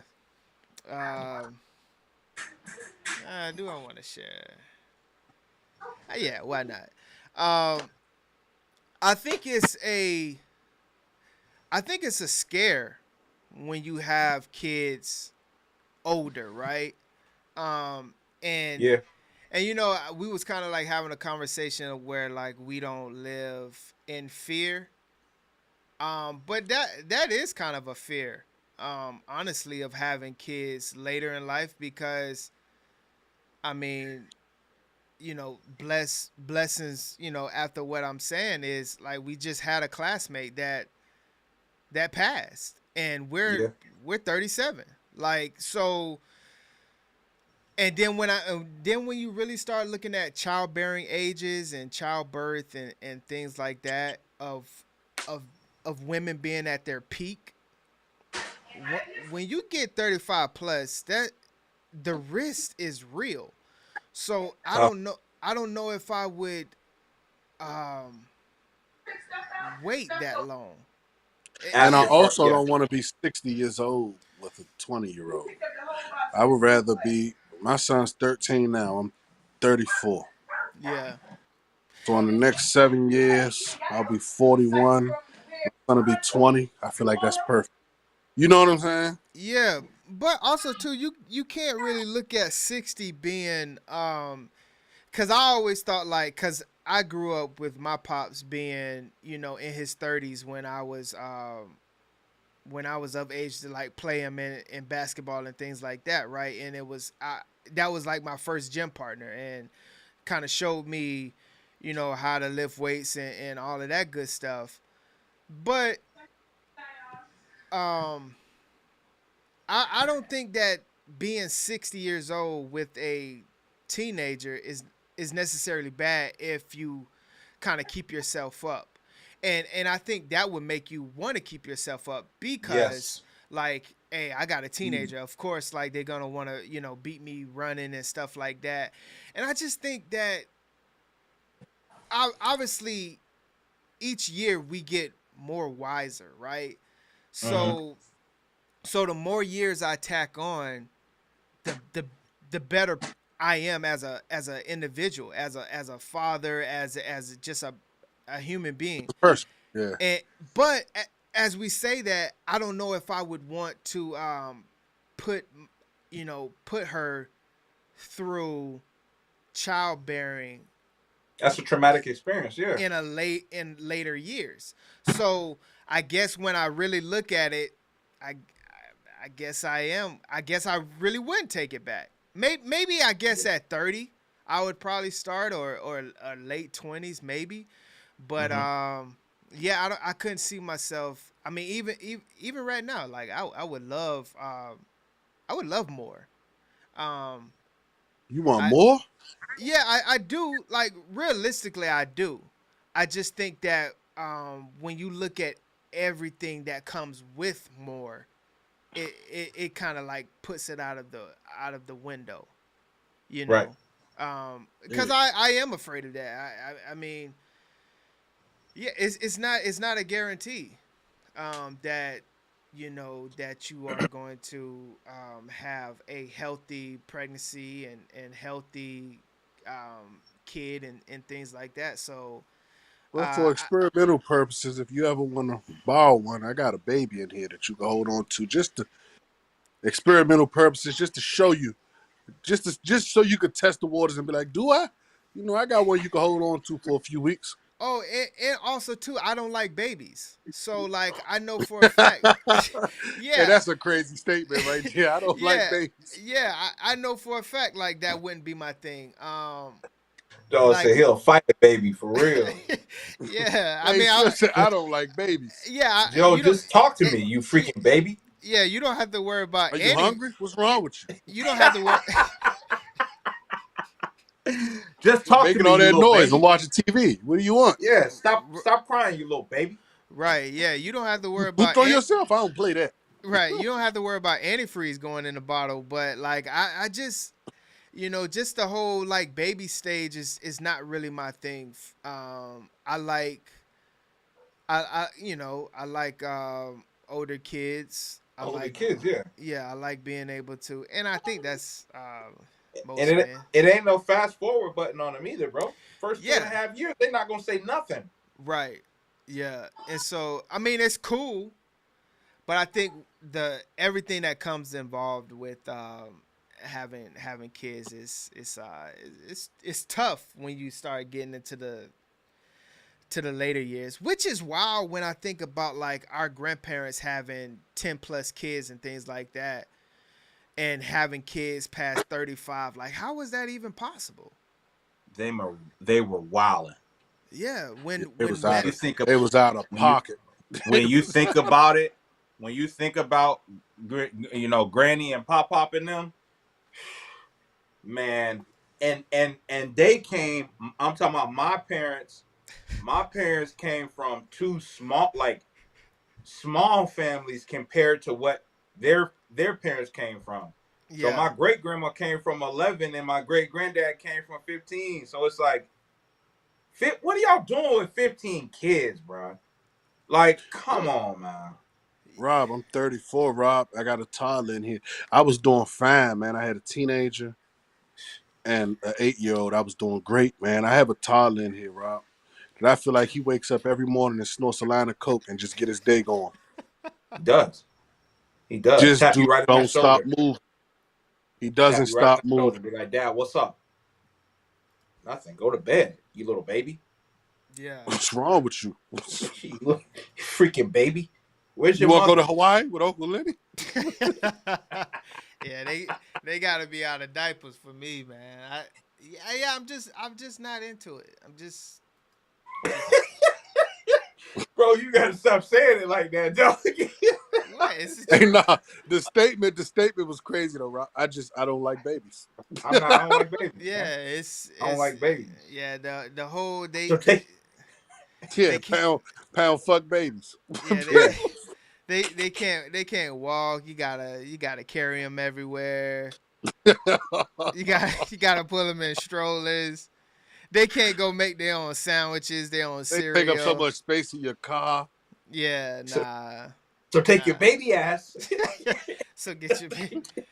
Yeah. All right. So let's see. Babies are different these days. Would y'all? Nah. I'm gonna say that. Say that for Sunday. Would y'all? Okay. Do y'all want to go? Let's see. I don't want to do that one. Do y'all want to go Ebony K on Stephen A show? Sprinkle chick. Who is Ebony K? Run Sprinkle, man. Hold on, let me show you Ebony K real quick. I'm not gonna play it, but that's Ebony K. I don't know her. You know her. Y'all know Come on. We've even we've done Ebony K on this show. Ebony. So Ebony K, Sprinkle. I do have Kevin Gates. What Gates do? Let's run Kevin Gates. Wait. Nah. Cause we need a different. Let's do Sprinkle. You know, I opened up and spit in the water. You know, but this Kevin Gates gonna be talking crazy, bro. Like, let's do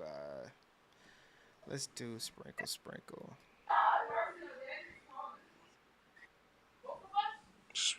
That's Sprinkle. Yeah. Yeah, man. All right. Hold on. What's she known for? Well, you gonna see, bro. I'm gonna Google her. And don't remember it. Oh, Booney Ween. He gives you a $700 for just dinner, go out time, but he tries to touch me every time. If you don't want to learn how to win, that's right. Expensive places. Usually you can get away with it if you're going to an expensive place or where. Make sure it costs a lot of money. Make sure it has valet parking. On the nice side of town. There you go, ma'am. Okay.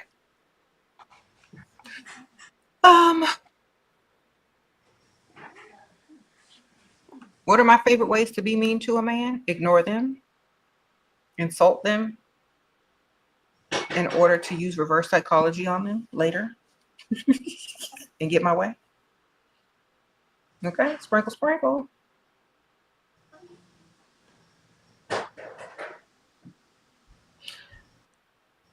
Don't feel bad for being mean. They need it sometimes. They like it. That's the only way they're going to really do anything for you. If they have a challenge, if you're not boring and predictable, if they have to work for your attention. Yes. Men like challenges, especially men with money. They don't like what's easy. A Dusty likes what's easy because he's not used to hard work. A Dusty likes a woman who's going to be nice to him just because he's a man. Okay? A Dusty is used to not doing much. I would dog this. But a man that has money, He likes competition. He likes working for what he gets. He likes a challenge. He likes to know that if this is his woman, it's going to be hard for the next man to get to her if she's this way, this mean, and this demanding and has this many standards. That's what he No, it's wants. He's going not. to work for what he All the next man's I got don't to do like is her pay. like how Lenny don't like babies, man. I don't like her. Yeah. So All the next man has to do is pay for it. What? So y'all you don't agree with her saying that by women being mean, it kind of gets men to, be a type of way with them? I don't know what type of men she's used to dealing with, but it's probably not a man that I know or hang with or really affiliate with that's going to allow a woman to sit there and just be mean to them and take Yeah. it. Like, oh, I just got to fight harder. You're cut off, lady. Block. I gotta fight harder. It's crazy. You lost your mind, lady. Nah, You're you blocked. lost your mind, and that's why you can tell everything you need to about this woman because she has a fan, a stand-up fan in the But back of her what room. we do got to realize, though, Rob, is that there are men. There are men. Right. Yeah, the Steve Harveys of She the world and stuff like she that. Yeah. she thinks this way for a reason. Yeah, the Steve Harveys and stuff of the world, they're the ones who ruin it There for are us. some You know what I'm that saying? sit there and Yeah. beg and pay for attention. When Right. in all reality, bro, I ain't never been the best looking dude in no class. Ever. If it's 20 of us, I'm probably the 5th worst looking. I ain't never begged or let nobody be. I'm not pressed like that, bro. Yeah. You're blocked. You're going to be coming back trying to holler at me. Right. Because my aura is just crazy. You know what You're I'm gonna have saying? to do it in person because you blocked. Yeah, you're blocked. I'm not chasing nobody around. You think you manipulating me.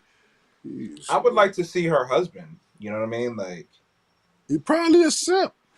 Probably one of Yeah. them rich white guys or older black guys, Russell Simmons looking type dude, Tiger Woods looking type cat with a boat. You know what I'm saying? Yeah. Tiger Woods is crazy. But it's either one or the other. Either he is a super simp or a super pimp. There is no in between, right? So he's Right. got to either be the complete opposite of what she's telling women to go get.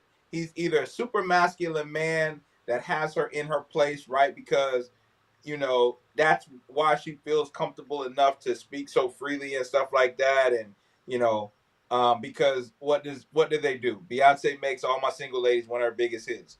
You're not single, man. Cardi B, one of her biggest hits, I Don't Cook, I Don't Clean. Then we see her on Instagram Live with the Fabuloso in the bucket. You do clean, actually. You know what I'm saying? So it's like, it's either or, man. Either or. Right. I would like to see which one it is, though. You know what I mean? I would like to put this out here to all women that follow this channel, that if you're paying attention, if you think that being mean to a man and disrespecting him is going to make him chase you and follow you, it's not a good strategy. It's going to There's make a them lot cut of you men off. out here that don't care. If there's 90 million women and they out here, and whatever you won't do or whatever you won't put up with, somebody will, miss. So all the being mean and thinking that you got them because you're mean and you can manipulate them, you're going to lose, baby. They're around. Right. So y'all don't agree that you agree to the point of what she is preaching worked for a certain type of dude. It definitely does. She wouldn't have that mindset if it didn't. It had to Yeah. work. You know what I'm saying? It had to been successful before for her to think that way. Multiple times for her to think that way. I know it works. Right. Yeah. So, what do you think about the drizzle? What's the drizzle? Hey, what's up, y'all? So, you know, every time I get on this app, I'm getting secondhand embarrassment from you men. I don't know any of you all. But now y'all want to start this soft guy era. This drizzle movement, right? Listen, any man that's comfortable with the woman coming out of her purse or her pocket spending money on you, understand this, you'll do the same with a man. A lot of these men, ladies, are just down low. They just too insecure to come out the closet. You know, because this whole movement is perpetuated by them not really being, for them being in their feminine energy, for them not wanting to be a lead 100%. With masculine energy, because when you're in your masculine energy, there comes responsibility. You don't want the responsibility, so you want to go in your female energy, your feminine energy, talking about you want to live a soft life. You a man. But a lot of you males don't really want the responsibility. So now you want to flip it and try to gaslight women into believing that they supposed to pay your way. Understand, it's the same thing that these men are trying to get women to do for them. They will allow a man to do it for the right price. Hey, that's manipulation at its finest, man. You think I'm gonna pay for that's gay. That's how you get a man. Gay. Oh, Bro. no, I ain't gay. That's how you get it. Right. You ain't gonna get me like that, baby. On my birthday, I want some cologne and some Jordans. You got me fucked up. Bro. Go in that pocket. Bro, imagine going to eat with your chick and she's just like, yo, you want me to cover this? And he's like, yeah, go ahead and cover it. Damn, I didn't know you was gay. Gay ass nigga. Why you want me to cover it? Like, you gay, dude. Why you want me to pay? You just, hey, boy, I have a fit. What? Like, Who yeah, you asked me. What do you mean you asked me? I don't know. Like, it's just crazy to me. Like, that's soft guy wild. is crazy, though. For somebody to say that they want to be in a soft guy era, that's kind of crazy. Soft guy era is crazy. What does that mean? That's a little crazy. What does that mean to y'all? It sounds a little suspicious. I think it was just created. I think it was just created by like a woman to like offset that soft girl era stuff. I don't think any real men out there ever said like, "Yo, I want to be in my soft male era." What There's is probably that, men bro? that said it though. There's probably men that said it though, Rob. That's what I'm telling. Yeah. There's a lot of cupcakes out here, and I ain't calling them gay or homosexual. It's just a lot of soft sucker dudes, man. Yeah. You'll be surprised, man. I work with a lot of soft sucker honey buns, man. Oh man. With women attitudes, but if you don't think you're gonna come out your pocket and treat me to nothing, you done lost your mind, man. You think every time we do something that's coming out of my pocket, you done lost your mind. You don't gotta treat me the way you don't have to. When I treat, I'm a treat. You don't gotta treat the same way I treat. You know what I'm saying? But like you said, Boog, on my birthday, give me some cologne or something. You know what I'm saying? Like, yeah, you know. I like Dior and I like some Jordans, please. Yeah, you know. I don't do the Jordans, but yeah, give me some Reeboks, you know? Yeah, give Reebok Rob some Reeves. Yeah. Out of now. So like the soft guy era or being in your soft guy, that would be asking for more than that? I don't know what it is, bro. I just can't perpetuate that soft guy era stuff, man. I don't know what a soft guy era is, man. I can't perpetuate that type of BS. You know what I'm saying? Because what is Break it down to me, Lenny. What's the soft guy era? Man, that's a good question. Yeah, I think it would be if like kind of just thinking about it off rip, it would be a guy wanting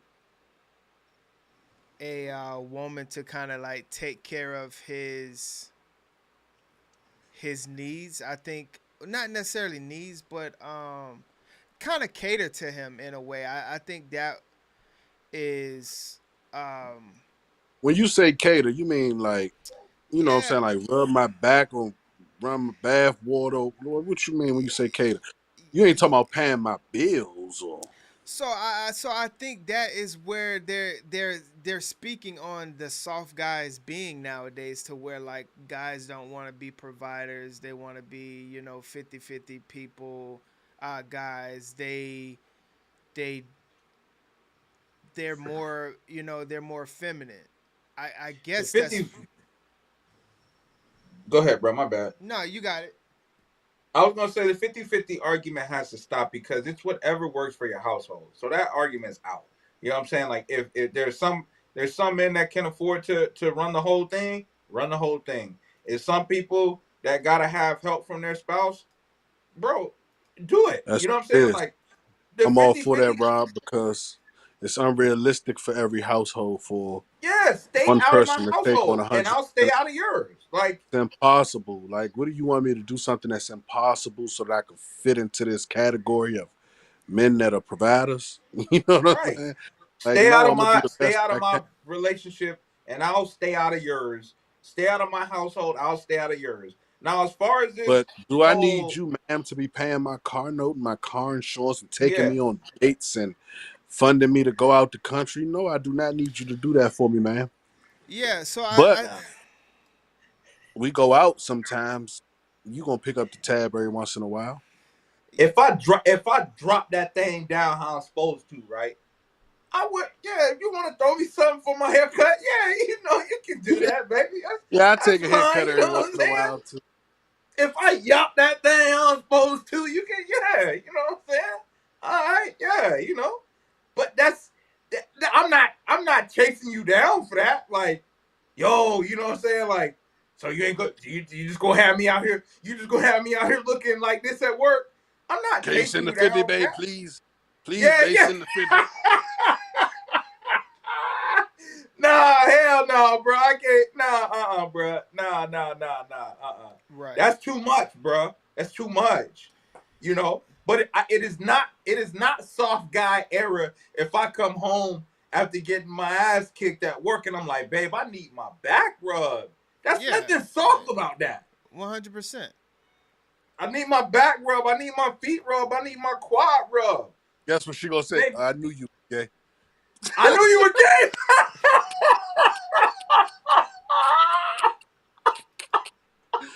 I knew he was gay. I knew you were gay. Now you're in the group chat. She trying to I knew manipulate you were gay. I knew you were gay. He is you. crazy. She trying to Girl, manipulate you, Steph. She don't want to rub your back, so she gonna call you a blister, man. girl, you won't believe this dude. This dude got home after working 13 hours and had the audacity to ask me to rub his back. Okay, maybe this guy will break it down for us right here. Oh, drizzle. Let's see what he says.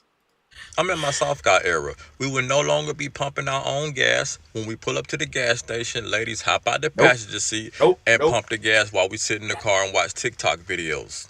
And we are now also requiring at least $100 to be spent on us on the first date. And if you can't afford it, you shouldn't be dating anyways. And I see all you females talking about, oh, soft guy era. You like men. If you like men, just say you like men. You want a female to take care of you. Stop yapping. It's giving broke. And this girl gonna have the nerve to ask me what I want to eat, and I said nothing. And she had the nerve to come home with food for herself and nothing for me. Even though I said I didn't want anything to eat, that didn't mean I didn't want anything to eat. Where's my food? You're supposed to be a mind reader. Now, can I get a drizzle? Soft guy era, it's our time. And you females that's on the street, y'all need to step y'all game up because y'all are losing to these females that's in the penitentiary system. They got dudes lined up just sending them money. Matter of fact, all the friends that I got them a woman that's in the penitentiary system. Y'all got to step y'all game up, ladies. But go on about y'all little business. I think that he was trolling. satire. That was satire, by the way. Yeah, that's satire. Yeah. That's satire, by the way. Only difference is that women don't make videos and be dead ass serious. You know what I'm saying? Okay, well. Yeah, I think he's trolling. Maybe this dude is not trolling. Let me see if he's But he did have a little spice in his rice, man. He was a little zesty. Hey, they ain't got to worry about him coming after them because he don't even play for that team. Let me see if we can get a. Hold on, let me read that. That says U.S. Air Force. Yep. Don't I know him? Nah, because I'm seeing all these dudes online talking about soft guy era this, soft guy era that. Y'all wanting girls to pay for stuff. And honestly, bro, you type of dudes, bro, is damn right. It's about time. Personally, if you ask me, it couldn't have been said better. I'm just relieved to know that it ain't just me. You want to come here asking me what I got to offer, what I bring to the table. Baby, I am the table. And it's not the question of do I got money. Obviously, but I want yours. How could we speaking our mind? Now we sassy. Now we acting zesty. What y'all be saying? And did. Don't care. I'm finna put your ass to work. I'm looking for the big ballers, okay? When that bill come to the table, don't even look in my direction. It's giving broke girl. And baby, if that's the case, that's fine. Just say that. No judgment, but next caller. I'm sorry, boo. No money on your dunion. It's gotta go. At this point, I'm not even answering the No call. I'm money taking the on cash your app dunion. first. Like, what? Where's my money for my haircut? You want me to pump the gas? I forgot my wallet for me, my favorite line. And don't ask me to take out the trash. Baby, I'm in Margellas. This ain't no soft boy era. This is soft boy forever. What are you talking about? Hey, shut your gas. Okay, I guess. Take out the trash. Bitch, I got on Pradas. I'm not taking out All right. I got That's on crazy. Okay, That's well, crazy. I don't know. I mean, I guess we didn't get a good example of soft guy. This soft guy era is satire, man. So I knew I it ain't with was. the soft guy era. I'm just I knew not it was with satire. a one-way street, though. I like a two-way street. You feel what I'm saying? Yeah. If I'm going to take you out all the time, take me out, too. There ain't no sucker shit. I ain't got my panties in a bunch, but you could take me out and treat me to dinner. You know what I'm saying? You could It pay doesn't for a even have to haircut be on my birthday. You could get me a nice gift. You know what I'm saying? If I say, babe, I want to go out the country, you could book the flights and I book the resort. You know what I'm saying? Right. There you go. Don't make And me it no don't even have to son. be extreme, bro. Like if I take you to Red Lobster, you can order the pizza next time. You know what I'm saying? Like you're not gonna spend what I spend at Red Lobster. You know what I'm saying? Yeah, well, bro. Red Lobster is on the top 50 don't date list, but whatever. You know what I'm saying? You gonna eat wherever I take you to. Come on, man. I'm paying for You it. going to Yum's Curry Out for real? I'll take you to Curry Out. Extra mambo sauce, please. You did. So I guess it's not really a thing. Drizzle. Soft No, guy era. it's not, bro. It's not. I'm about to look into that girl. What's her real name? Her name is Sprinkle. I mean, yeah, you can find her on YouTube as just Sprinkle. She got a lot of. I'm going to report her page. She's a master manipulator. Yeah, she got a lot of wild takes. Yeah, so. She's a dirty whore. Let me give Boog Kevin Gates, so we can. Why you gonna pick me? Give it the book. You know that's my man. You know I love Gates. Cause we were supposed to talk about it like a couple Thursdays ago, but I just haven't been able to get to it. Yeah, I know he done did some zesty shit. Go ahead, let me see it. No. Tired of defending this nigga. He got that Cuban. All right, it's Hot 97. Let's see. And I think we're on. All right, let me pull them up.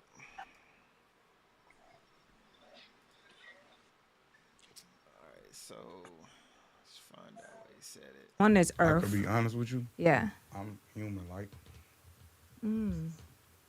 Speak to that a little bit more. I mean, it's what it is. I'm human-like. But I could do things that mere mortals can't do. And I'm not trying to sound like I'm better than nobody. It just means that I'm held to a greater responsibility. Yeah. That's why my consequences always be more severe than mere mortals. Yeah. I understand that. I understand that to a level. I understand for me how I visualize it is that, you know, we're all put on earth for a greater purpose, and it's up, and time defines that purpose. I asked to come here to this dimension. I asked so Really? that I could be better than the angels.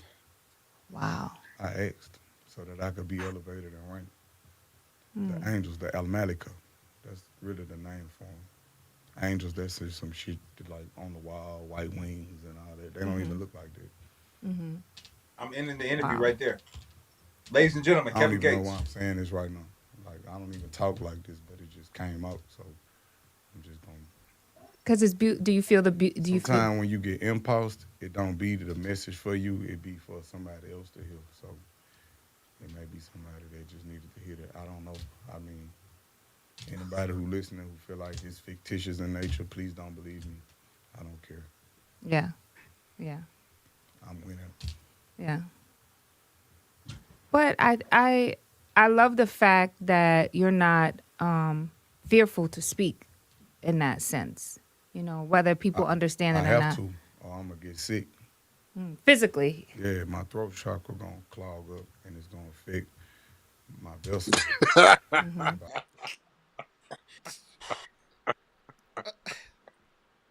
I gotta mute my mic. Go. I don't speak the truth. Yeah. I didn't even want to say that just now, but it's just what it is right now. But I understand it. I understand it from a spiritual sense. I really understand it. So I get it. Now, do you believe in the power of God, or do you believe that God is fictional, or do you believe in that? I know there's a God. I don't believe in shit. I know that there's a God, but a lot of pastors get mad with me when I say that God not just a man sitting on the throne like King Dingaling with the biggest dick in the world. That's not God. God is a man and a woman. Together, they are one. They are They one. are the creator, the holy divine energy and the sacred masculine energy together. I believe in our that. creator. I mean, it's Mother Earth, Father Sky, everything has a partner. I mean, come on. What I don't understand is how can people not believe? It's beautiful that they don't. I wish I didn't. I wish I could be like how Neo was, stuck in the Matrix and just walking around having fun, everything hunky-dory, because once you walk this path, it's impossible to go back and try to do the shit that you've been doing. I mean, I try, but I don't really fit in. Because it's like once you know, you're awoke. You know better, you do better. When you are in this universe, I've been to heaven. I've been to heaven before, or what people call heaven. Describe better, you do better. When you are in this universe, I've been to heaven. I've been to heaven before, or what people call heaven. Describe what that's like. All right, y'all. This is Kevin Gates. Really? Yep. Yeah, I'd have ended it a minute ago. All right, cool, bro. Thank you. People call heaven. Describe what that's like. The scariest thing in the world. Really? Yep. Yep. The fear of the Lord is the beginning of wisdom. And the gravitational pull, when you there, it force your face on the ground. Every head shall bow and every tongue shall confess. We not talking about that Jesus Christ shit. I ain't talking about that shit, that Bible shit. That's bullshit. I ain't talking about that. I'm talking about really seeing God. Like, I'm not talking about Jesus Christ being God. I ain't talking about that. I'm talking about when you sit with your creators. Wow. But I'm not saying Jesus Christ in a negative way, because my Muslim name. He ain't saying it in a negative way, but he said. Yo, you just said fuck this dude, bro. What are you talking about? I'm not talking about Jesus Christ being God. We not talking about that Jesus Christ shit. I ain't talking about that shit, that Bible shit. That's bullshit. I ain't talking about that. I'm talking about really seeing God. Like, I'm not talking about Jesus Christ being God. I ain't talking about that. I'm talking about when you sit with your creators. Wow. But I'm not saying Jesus Christ in a negative way, because my Muslim name is Jesus, Isa. Yeah. May peace be upon him. But I'm not talking about no polytheistic religion. I'm talking about one God. That's it. Yeah. Yeah. Understand that. So one God, one creator. So when you had that experience, were you conscious? Did you feel every bit like of that? It was realer than me and you sitting in this room. I ain't talking about no I did drugs and went off and had a vision. I ain't talking about that. I'm talking about from me, my body, right there. Yeah. At the throne of God, 2 days in a row. this happened to me. Wow. During that time when I was fasting. First I time I was there, I saw it was like ambassadors from every species. That's why I don't just say all brothers and sisters and all living species, because it was like every living species. I seen things that could have killed me, crushed me, but they were scared. They had their head bowed. I never saw what they looked like. I just saw like the kind of like silhouette of it, and I was scared to death because it was new. I ain't understand it. Yeah. And the second time I went, they had lifted up, and I sit where they were sitting, and it was like they had bestowed a responsibility on me what was that responsibility? to live in my spirit and truth. Yeah. I'm not perfect. I make mistakes every day, and I'm gonna make a bunch of new mistakes tomorrow. But that's the mission, to help people. Yeah. Silent workers of compassion. And what does that look like for you, like helping people? What you saying right now?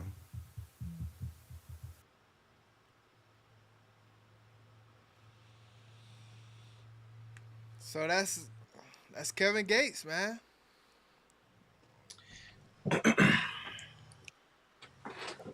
I don't know, man. I don't know. Boog gonna have to go on him because that's his boy. So I don't know. I don't really know about bro. I just know I had to stop listening to him when he said he jumped the lady car by just touching it. So I said, nah, I'm cool. I said, all right, man. I'm out. You know. But his music is fine, I guess. You know what I'm saying? Do you muted, but oh no, my bad. I did that. Oh, okay, Yeah, you my got it. fault. I'm a Gates fan, man. I love his music, man, but kind of throw me off, man. I don't believe in respecting people's beliefs and their religions, so I try to stay out of that out of that foolishness, because I don't even know. I couldn't even start to tell you what the Muslim beliefs are. I have no clue, no idea. But to me, he sounds a little crazy. But I don't want to jump out there and call him crazy, because people might have called some of the guys in the Bible crazy. Peter, John, they might have called them crazy, right? So I don't know, but he sounds crazy to me. And I'm gonna say it. I don't know anything about his religion, his beliefs. This dude sounds like a nut job. You know what I'm saying? That's just what I believe in. Yeah. And you got to tell him no. And you got to tell him no, man. I would not like to hang with him alone. You know what I'm saying? What up, Sean? Sean. What's good, y'all? What up? What's up, bro? What up, man? Yo, I had to jump on. I had to jump on this Kevin Gates joint, man. Yeah. Yo, can you do me a favor, Els? Is there Yeah. any way you can play, and this goes into what I want to say. Is there any way you can play? Remember, I sent you something on Instagram, and it was about these blue aliens that was talking. Okay. Yeah. Let me. Can you play that for us? Because Yeah. I want to make a point with that. Okay. Before I say anything, I just wanna I want you to play that if possible.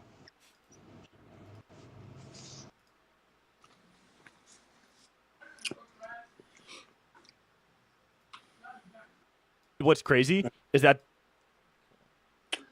Can't even listen to Gates on the way to work no more, man. This dude crazy. Yes, you. You gonna gotta cut him all the way separate out, bro? the entertainer from the real person, man. Free R. Kelly. Why would you say that? Oh my God. Why would you say that? That is so ignorant. Yo. Don't say that. I say it every time I get on here. I just gotta say it once for every time. All right, hold on. Okay, there we go. it's insane. Yeah. But you know what's crazy is that they think what they believe in is crazy. Like the conspiracies Yeah. that humans believe in that are actually true. Like if they knew what we know, they would lose their minds. You want to know what a human actually asked me the other day? What? He asked me. He said, "Hey, do you think the moon landing is real?" Really? Yeah, he asked me, and I was like, "Well, I don't necessarily think humans are capable of going to the moon." Wait. Do you think the moon is real? What?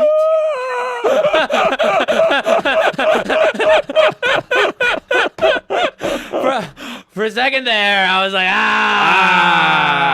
you don't know. You I still don't know. I don't know. You still don't know. I still don't know. Dude, humans believe in some crazy stuff. Oh, like it's crazy stuff. It's insane. Yeah, but you know what's crazy is that they think what they believe in is crazy. Like the conspiracies that humans believe in that are actually true.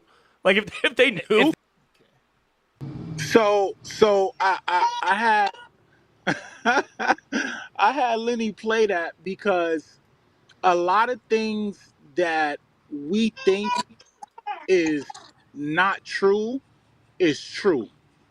Okay? And all right, Sean, what are you talking about? Spiritually, right? Kevin Gates was not talking.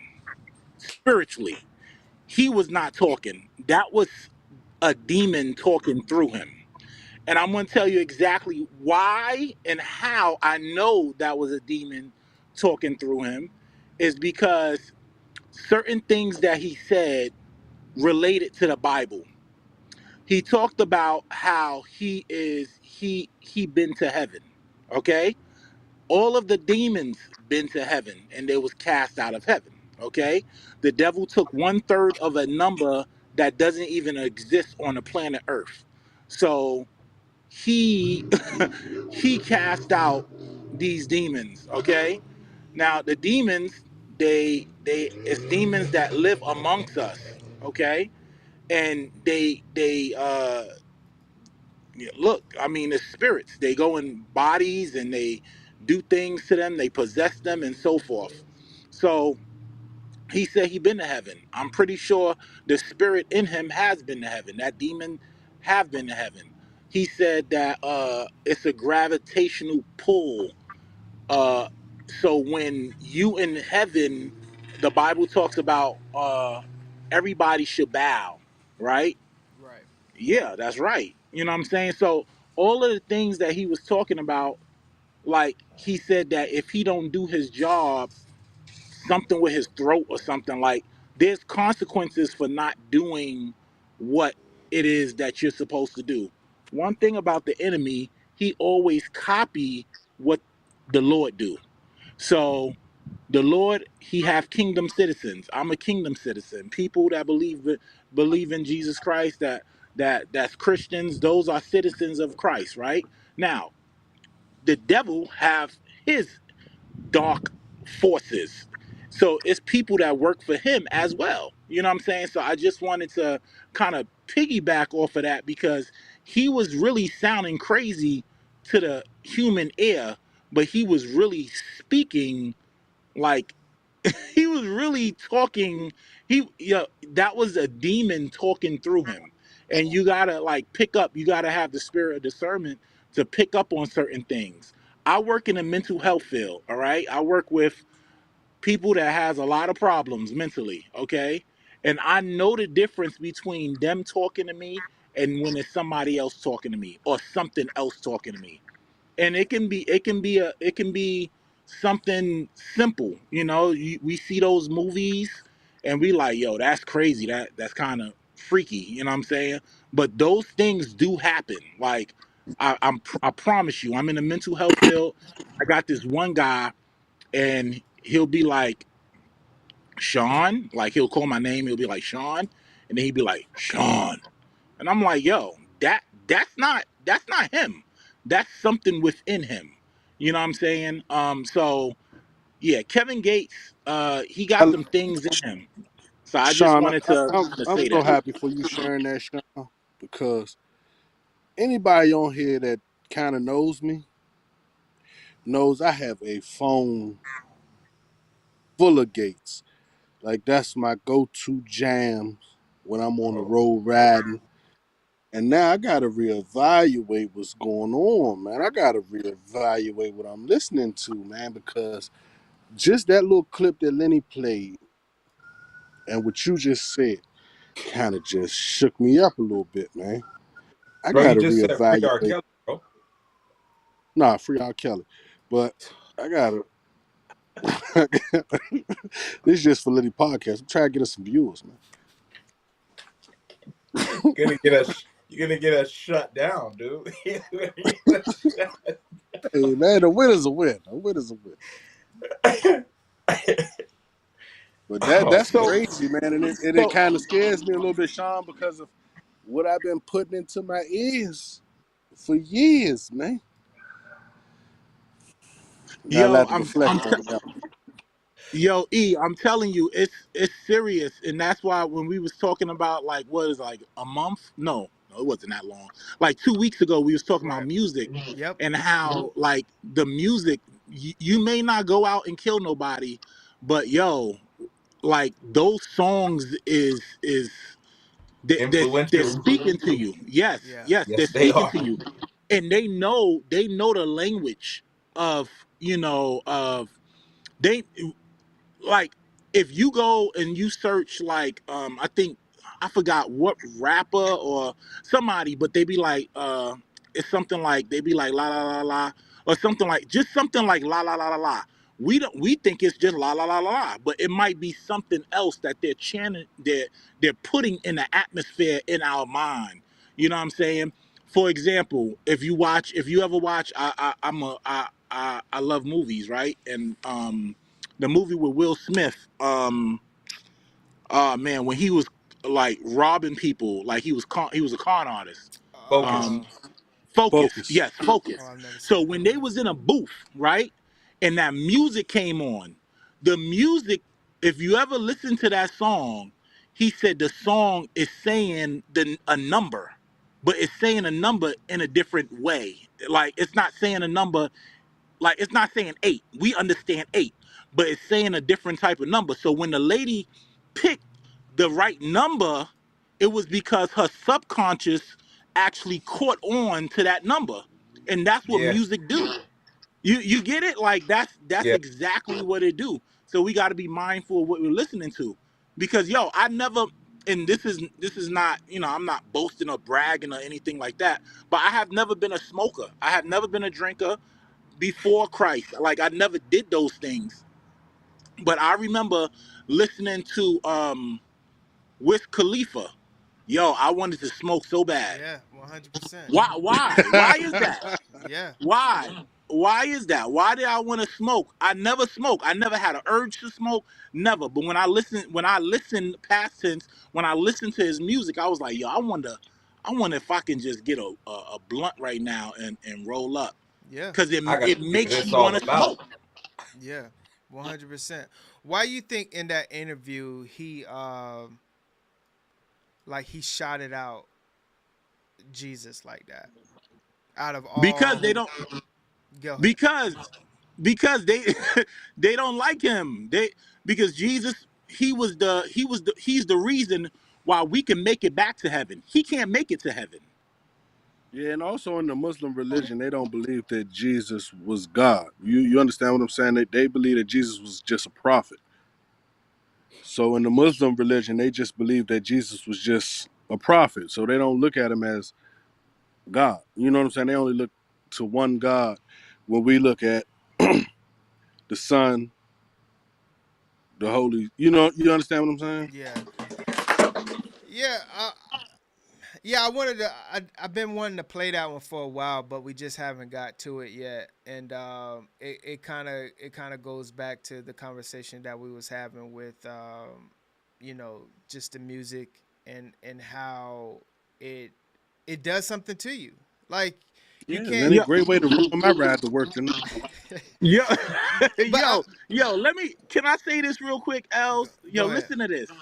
So, like, when my girls get in the car, I pick them up from school sometimes and stuff like that. They like listening to the radio, so I let them listen to the radio. And it's the one song, like, yo, I like the beat. Like, the beat is crazy to me. Like, I like it's crazy. And this is like now. This is not like 5 years ago. And I remember coming from New York, and we was playing a song or whatever the case is, and I started listening because I was just jamming to the beat, but I was listening to the lyrics. Yo, the devil, first of all, the enemy know he's running out of time. Okay, so he's coming up, he's coming out, and he's gonna say whatever he wants to say, because some people not gonna believe. Yo, look at Kevin Gates, he's so crazy, and they're gonna continue listening to his music because they don't believe, they don't understand what he's saying. So I don't know who it is, but she was like the song is like I'm a demon lord, pound, paint the town red. Okay. Whoever that is, Dola Cat, whatever. Yes, yeah. Yo, son, listen to the words. Like she is all the way like demonic, like all the way, not even a little bit. Like she's saying she's a demon. Yeah, a lot. She's saying it. Yeah, a lot of times they mask it with just a good beat because they know that's like how, you know, you can draw a person in, and then you realize like 2 weeks later you're singing the lyrics. It's like, dang, I didn't even know I knew the lyrics. Right. And right. But yeah, Right. that's I was telling Rob the other day, that's kind of like why I got rid of, you know, my music right now, because like I don't want the temptation of wanting to listen to, like, especially like, you know, what is the world talking about right now? The whole Drake and Rick Ross and everything like that. Are there certain times that I wake up and I want to listen to it, and I want to be in the world, and I want to, you know, be a part of it, and Drake got the bars, and Rick Ross this, that, and the third. Of course, like that doesn't go away. But I think like when you can surround yourself with actual, you know, substance, you know, food, that before you know it, it's gonna be bedtime anyway. So like every day that passes by that I have not listened to, you know, the new Kendrick or, you know, the J. Cole and things like that, it's not ruining my day. It's not like, oh man, unless you crave it. Yeah, and it's not even necessarily about like the less I crave it. It's just, does it really make my day? You know, like, did my day change because I listened to, you know, music that we may not think that is harming us, but it actually is, because it just opens up a different world, and you can tell with how it treats people, how it does people. Like you never know what like it does to, you know, your kids growing up of the type of lyrics that they're listening to. And you know, you don't realize it because like at one point, yeah, did we all kind of listen to, you know, different types of music that wasn't necessarily good with our kids around? Yeah, most likely. But I think like once you kind of get to the point where you know, it's just like when you know better, you'll do better type stuff. And like if it's not really adding any value, what's the purpose? And it's just so much, and like it's so much out there to learn right now of what's really going on in the world, of how they're passing the budget, of the aid and stuff that's going over to the wars and things like that put out this week that no one is talking about. And even if we don't want to go that deep into it, because yeah, everyone's not into the whole political world and things like that, but it's so much other stuff that we can consume. And it doesn't even have to be you know, Christian rap.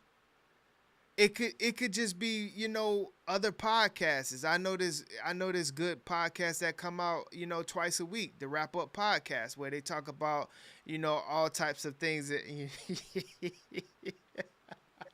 plug it, bro. Plug it, bro. Push it, dog. Push it, bro. I just wanted to say that, see if y'all caught Push it, bro. But no, it really is a thing though, because like we don't realize that like what music is doing to us. And I tell you this, one time I told my brother this, that I don't know if I can go a day without listening to music.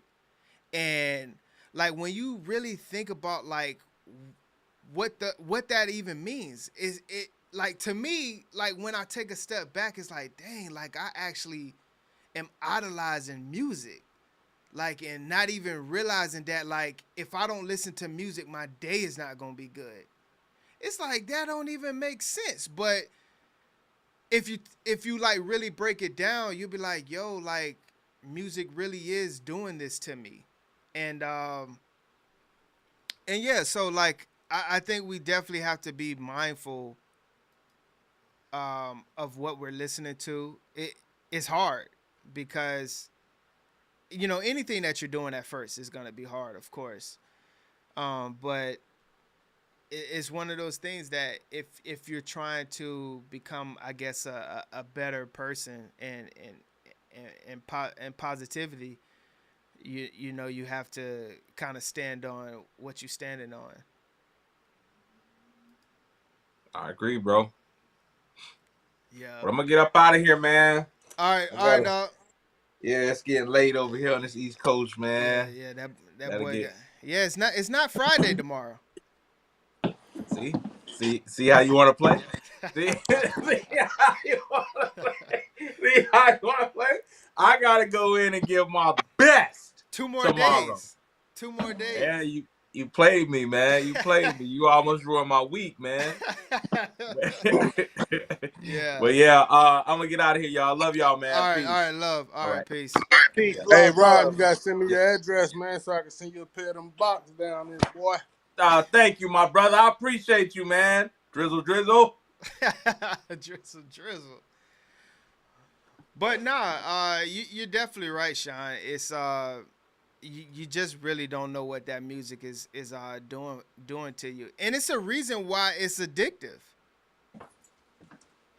Like it really does have a stronghold over us. It does, absolutely. Absolutely. Yep. Absolutely. Yep. Let me see.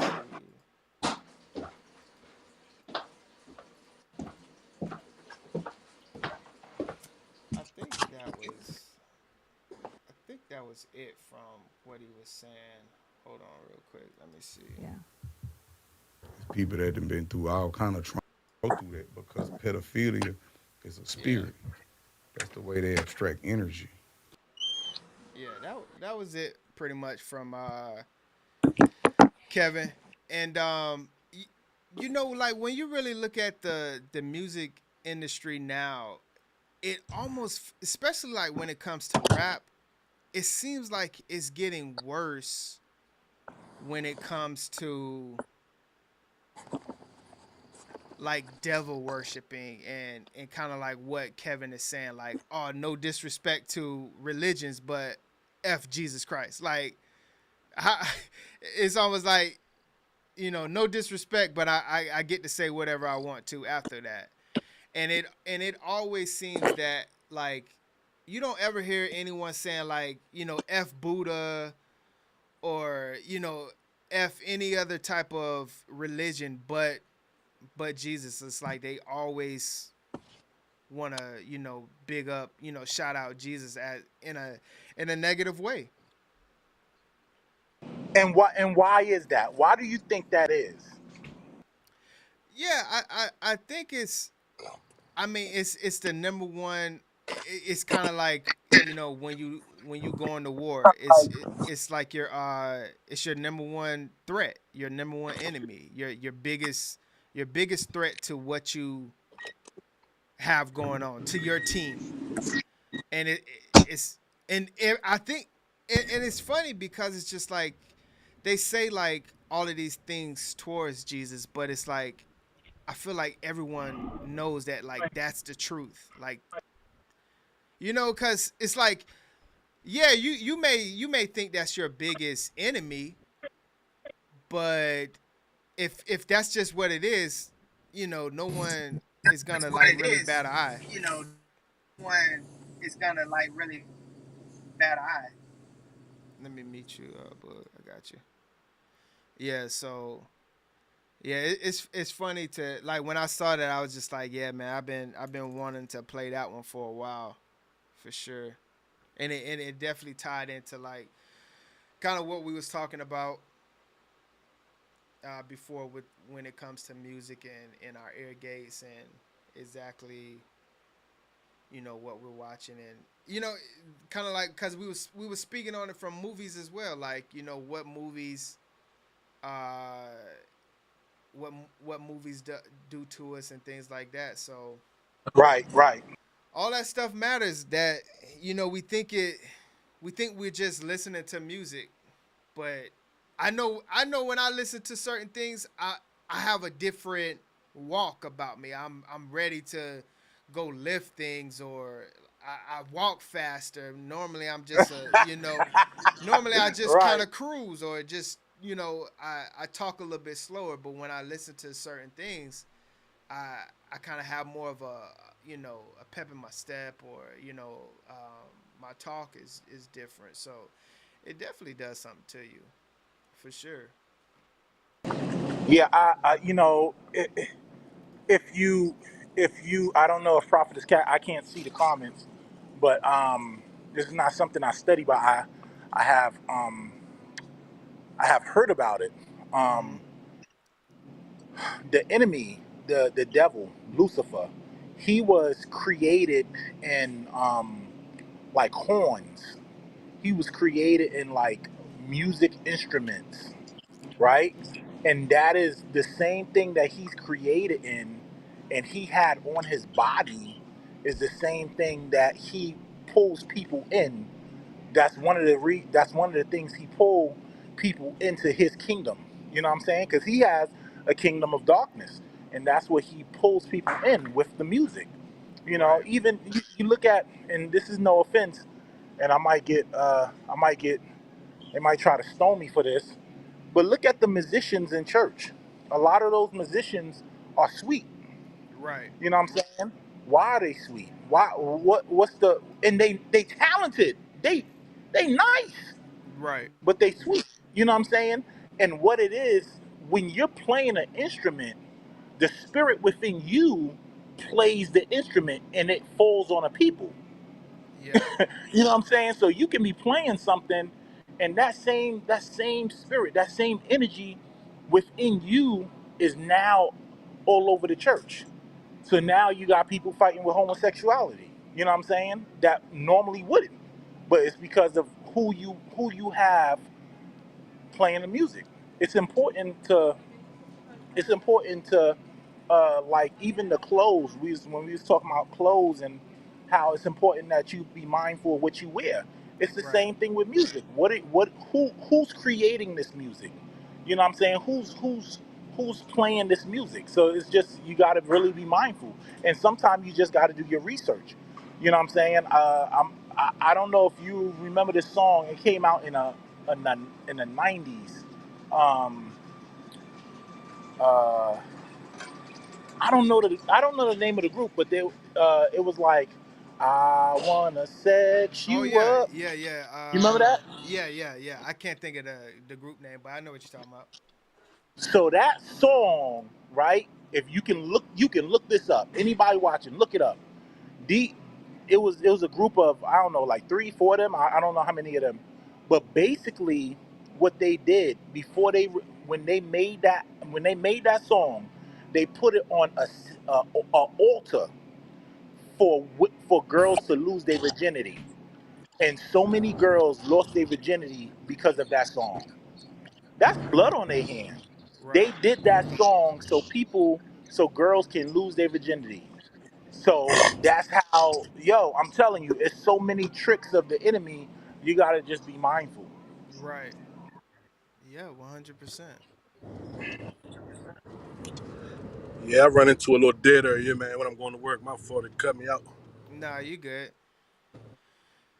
Yeah, so yeah, I think it's just about making that real sacrifice and that real decision on do I like when we sit here and talk about like yeah I wanna do better, I wanna change my life, but still have worldly things and things that we kind of know that is not really being positive, an asset to our life, but we just want to hold on to them just because a lot of it feels good. We all know that sin feels good and negative things feel good to us. So we try to figure out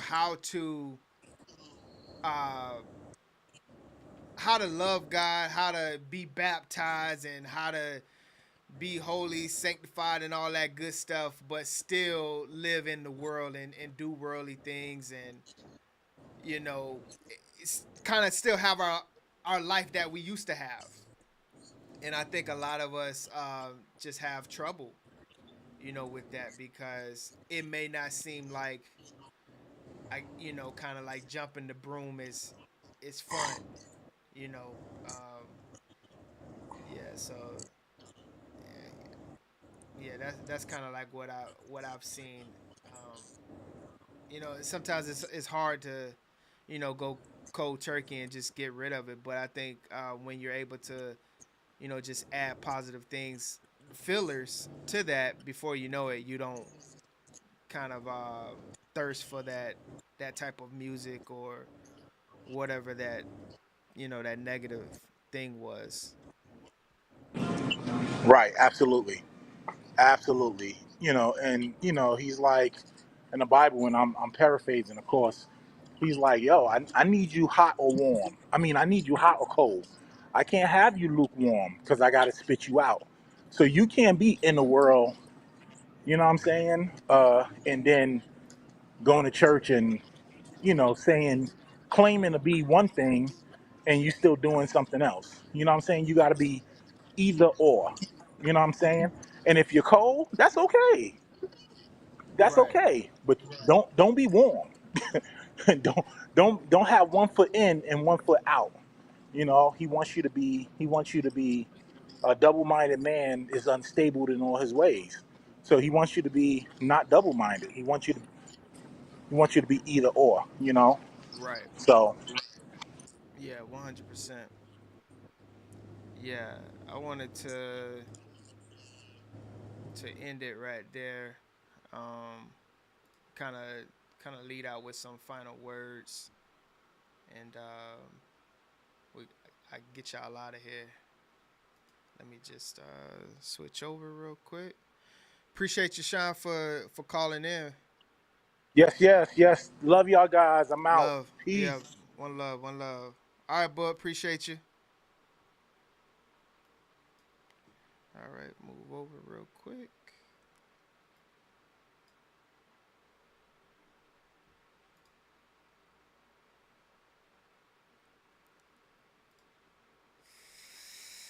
All right, that I just wanted to get some last words that kind of wraps up the show. And yeah, so it kind of goes back to like what we was talking about at the end of, just be mindful of what you're putting in your ears, what you're watching, because it does lead to something. It's not just a thing, and you don't know who you're not necessarily worshiping, but following. Yeah, we can have such a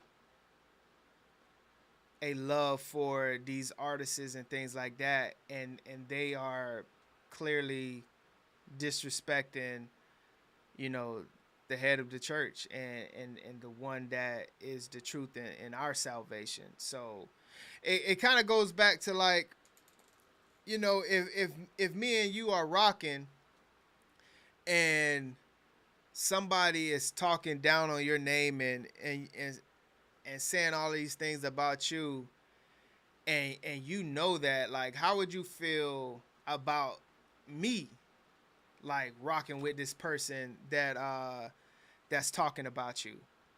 So that's kind of like how I look at certain things now. It's just like, you know, if Jesus is supposed to be my guy, and as much as I rock with Kevin Gates music and things like that, if he clearly has put a stance on how he feels about Jesus and talking about Jesus and things like that, what do I look like? How does Jesus feel about me? Because I know I feel a certain type of way if somebody that I'm rocking with and you know, have a relationship with that person and they over there talking down on me. I'm going to look at you kind of, you know, sideways and be careful.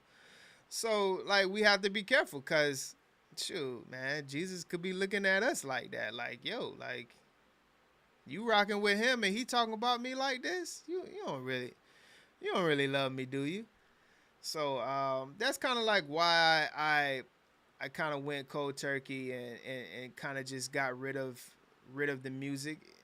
Yes, you know, just because, like, we're in the world and things like that, we kind of see it on our timelines, and it may pop up on something that we're watching. But I think that if we are actively, you know, not trying to search it and you know, follow it and idolize it, I think God does know our heart.